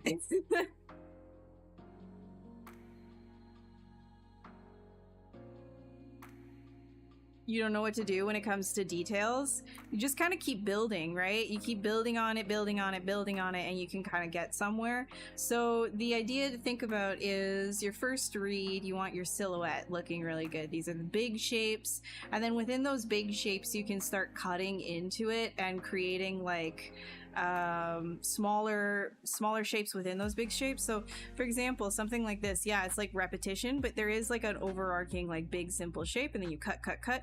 And now that I have like this, you're like, oh well, I don't know what to do for details. We think about like, I wonder what kind of like material is this, like what aspect of this creature is this. Look up reference for that if you need to, and then start cutting into it. If you're just kind of just as like a cut in sort of example here without reference or anything and just design based, you just kind of follow the flow of it. And you can create some interesting shapes and tapers within that. And then you just keep cutting it down until you have something that resembles whatever texture or object you're going for. Layered complexity. It takes a while to build up that intuitively, and you're always going to like step away from your sculpt and then come back to it later and have clear eyes and be able to, you know, layer things even more appropriately or the way that you want to, that looks more pleasing to the eye. But it is it's something that kind of, you know, takes a while to get really good at. So if you're thinking about it actively when you first start sculpting and drawing and all of that, that's totally normal. Just try not to let it bog you down too much when you're sketching, because a lot of this comes from just like flow and enjoying what you do and allowing, trusting your hand to do what it does. This is more for like intermediate artists and senior artists even. We tend to, if we're thinking too much about our design while we are designing, and this sounds counterintuitive, but if you're thinking too much technically about the design that you are designing while you are designing it, it's almost like a block happens in your brain, and you're not trusting your hand and your intuition of all of the experience that you've done with all your studies and things like that to just do what it needs to do. There's a kind of automatic process that happens after doing so many studies, after doing so much, you know, sketching and observation, that you kind of just have to trust that your hand is going to do certain things. It's like you've built up this skill, now you can shut off and just allow a flow to happen, and then step back and then think about it a little bit and be like, okay, I'm going to analyze this. It's almost like allowing yourself to switch to two different parts of yourself. I wouldn't say like it's like, oh, left brain, like right brain. They both work at the same time for this kind of thing, but like, you know, being more analytical about something gets in the way of being more fluid, if that makes sense. So it's nice to allow yourself to just trust your hand, just trust what it's gonna do, have fun with it, and then take a break, step away, and then you can be a little bit more analytic, right? And the more you do this, more that you do this, and then come back and fix things and tweak it, you'll start to develop taste as well, right? And so this is more of like a intermediate artist. Like if you've been doing this stuff for a little while now, you're familiar with ZBrush, you know, or you know, you've been sketching for a couple of years or whatever. That's more of like something like an intermediate artist and onwards has to like really worry about, is just reminding themselves, okay, allow my hand, like trust that my hand, don't get in the way of that sort of flow. But when you're first starting, that doesn't like immediately come. It becomes a little bit frustrating sometimes because you'll be having fun, and then your analysis that you do when you step back and away from it and you look at your subject matter and it might not look the way that you want it, there's also a frustration that happens, and it doesn't necessarily always go away. But when you're first starting out, that can really be a blocker as well. So you kind of have to balance, right? Like when you first start and doing studies, and also remember to sketch for yourself too, but know that like that frustration also means that what you're seeing and observing is also a sign of growth that you can see, and there's something wrong with what you're doing. So that means that you are progressing as well. But it is also about like, you know, just building on things. So the reason why I'm even saying this is you got to just like build on your skill of observation the same way. So details might not come right out the gate.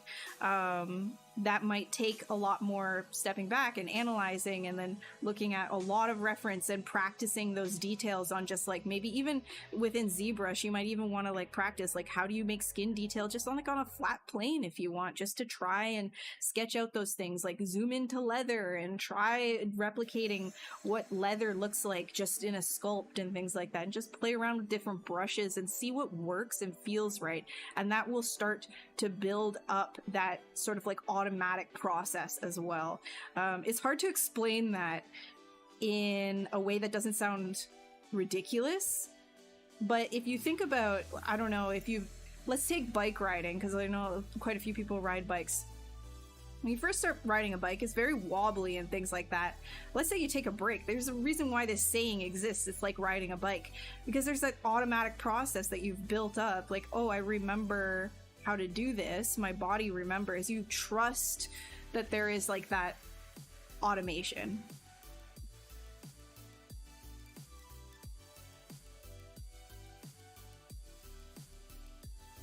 Yeah, our brains are really cool that way. All right.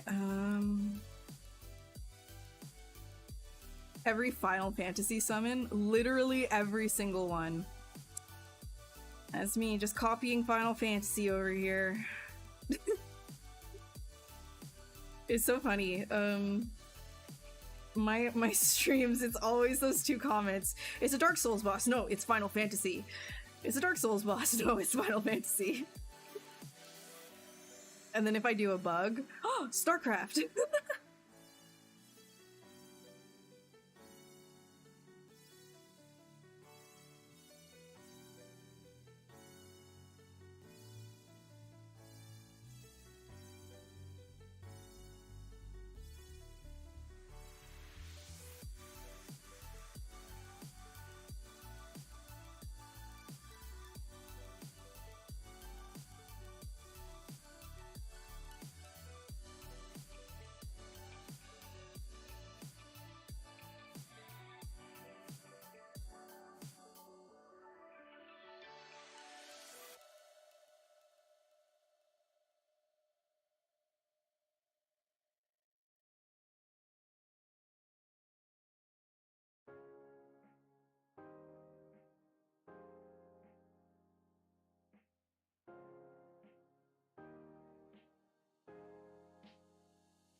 That monster caviar, yeah.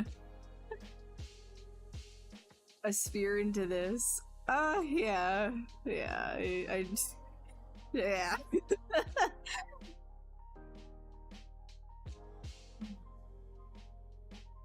Wait, let's see. Sorry, catching up with chat.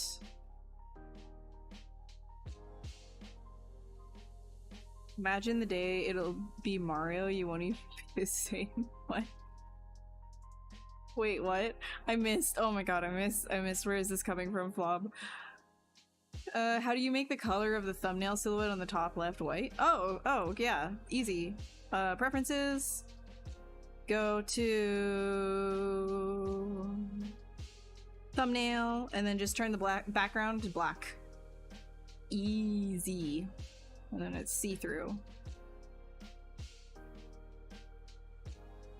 Background black means you don't even have a background. Look at this. Look at this. Dang! Look at that. That's even better.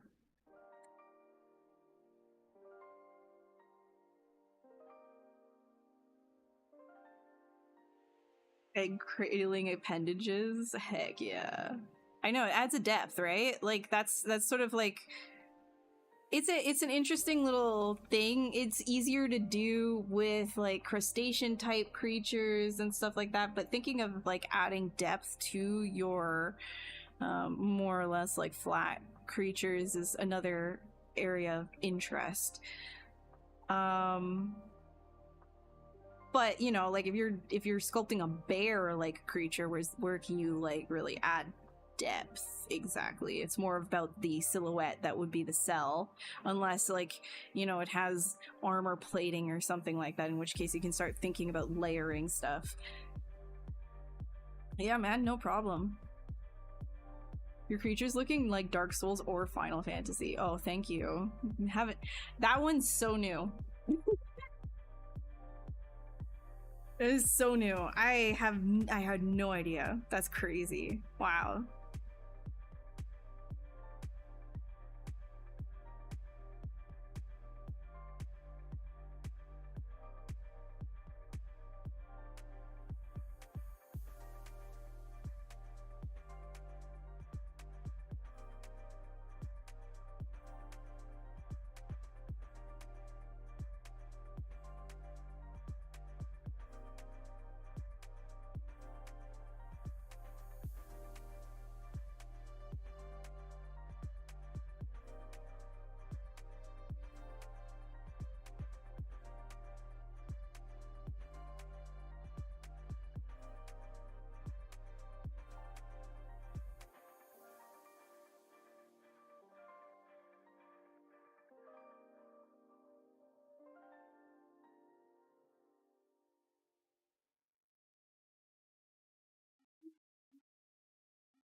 Alright, no worries. Have a good dinner.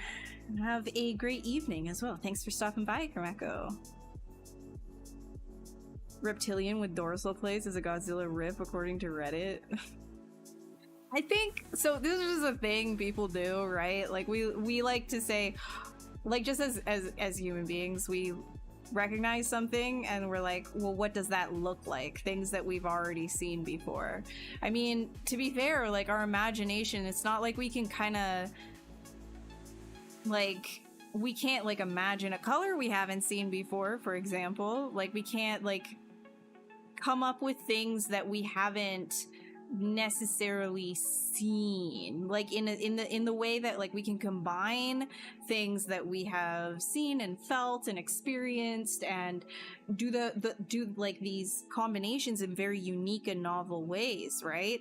But we can't like come up with something that just like doesn't exist on Earth in some sense. Like even like imaginations of alien life and things like that that are outside of the box, a lot of that is based on what we've already kind of seen. So when people see something like, you know, a reptilian with dorsal fins, like you said, a lot of people have seen Godzilla, and so they're going to point to that and be like, I recognize this thing looking like this other thing. And if it's like one of the earliest memories of something that looks like that for that person, a lot of the time people will just say, that's the original and you copied no matter what. But the thing is, like, art and a lot of things, like, it's all derivative, but a lot of it comes from originally nature, right?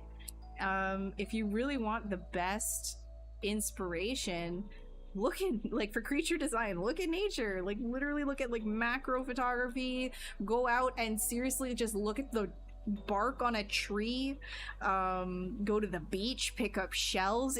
There's so many different textures and shapes and things like that, and you don't necessarily need to follow them exactly, but you know, there's just an insane amount of diversity out there, and it really expands your own imagination, like, a lot.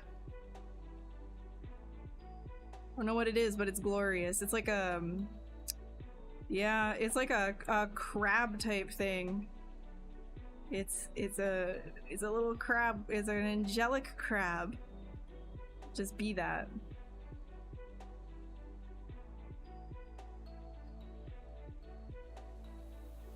Let's see, hold on.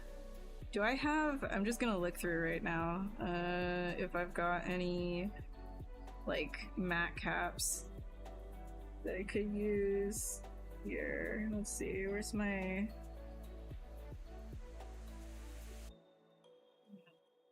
Wait.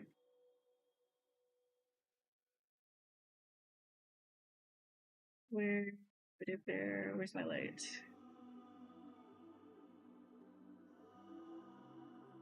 Gonna grab something random right now, which also that looks really cool. It's got a vibe to it. There's some of the matte caps that I've saved off of the repository, the ZBrush repository. Let's see, crab eyes though. They've got like these crazy I'm kind of thinking not necessarily crabs, but like shrimp. Hold on.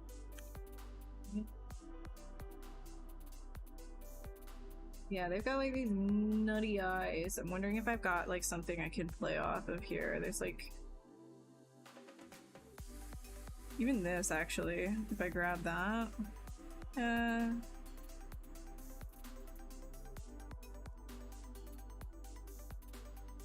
Yeah, we could do this one. No. This is just the bubble one. This one, I love this. I love this bubble one. Do an 8 fill. Then I'll just like this for everything else for right now. Hide that. And I'm just gonna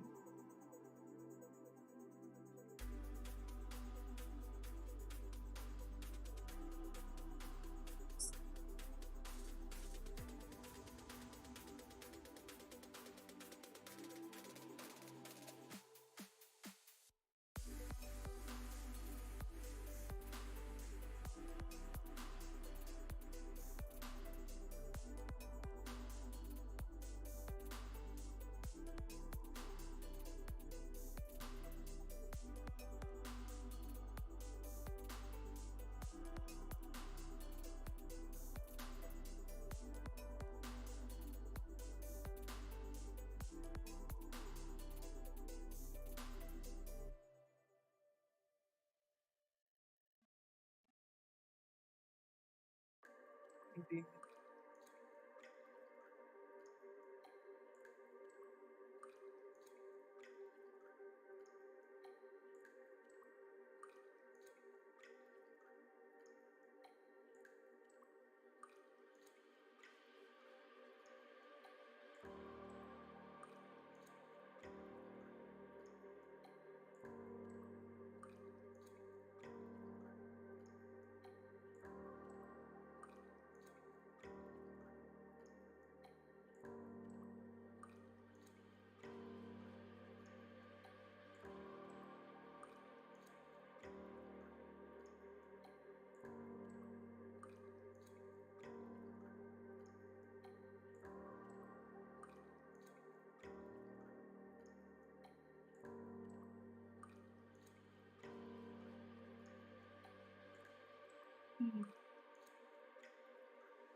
Well, the Krabby Patty.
Kind of faking a sort of like transparency with the eye here.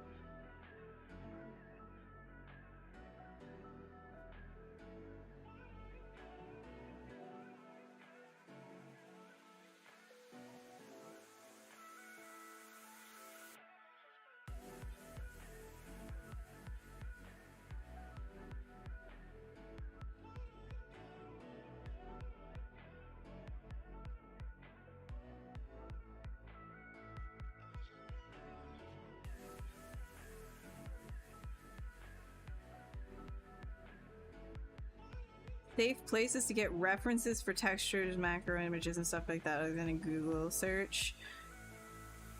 Oh, that one's hard.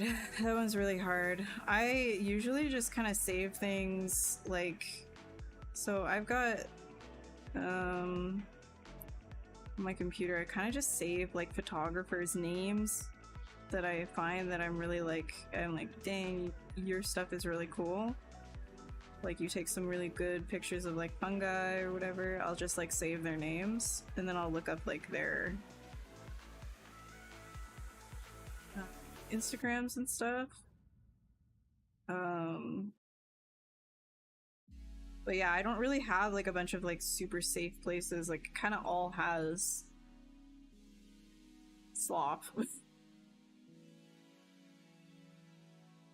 Yay, crab. Alright, biblically accurate crab, yeah. Alright, I think that's about it tonight since we're at 10. Right. Yeah, so we're at 10. I'm gonna put this guy on the screen really quick. This is where we, this is what we did. So this is his top silhouette. That's him from the... Actually, it's easier to kind of see, like, as if he was a crab like this. That's what we did. Crab. Yeep. Yeep, yeep, yeep. And... Shift S to copy around the screen.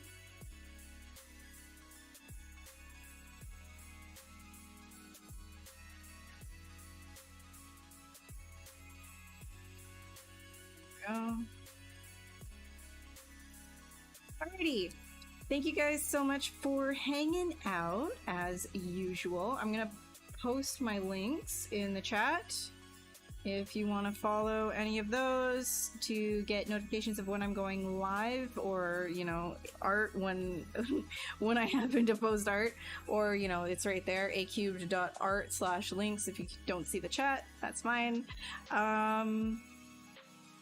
But yeah, if you aren't already following this channel, the ZBrush channel, like ZBrush Live, so Maxon on YouTube and on Pixelogic on Twitch. There's a lot of other really, really talented artists that stream on this channel, and they're extremely knowledgeable. So if you have lots of questions, especially about like different workflows that I might not have been able to answer, definitely go and check them out. I've mentioned a couple of them that have stopped by. Everybody has kind of like their own skill set as well and their own perspective about things. So if I was not your cup of tea, if you found me grading or you don't like my methods or whatever, totally fine. Not taking it personal. There's lots of other people that you can follow and check out. So definitely do that. Definitely follow. And yeah, I'm going to be live probably in 2 weeks. Probably. I'm saying probably because I keep saying every 2 weeks and then something happens and then I can't, but I'm gonna try. So every 2 weeks is usually the schedule, but you can follow the links if you are interested in my schedule. My schedule. Okay. Yeah, it was a lot of fun. Thanks guys. Thanks for hanging out. I will see you all on the next one. Hopefully no fire alarm.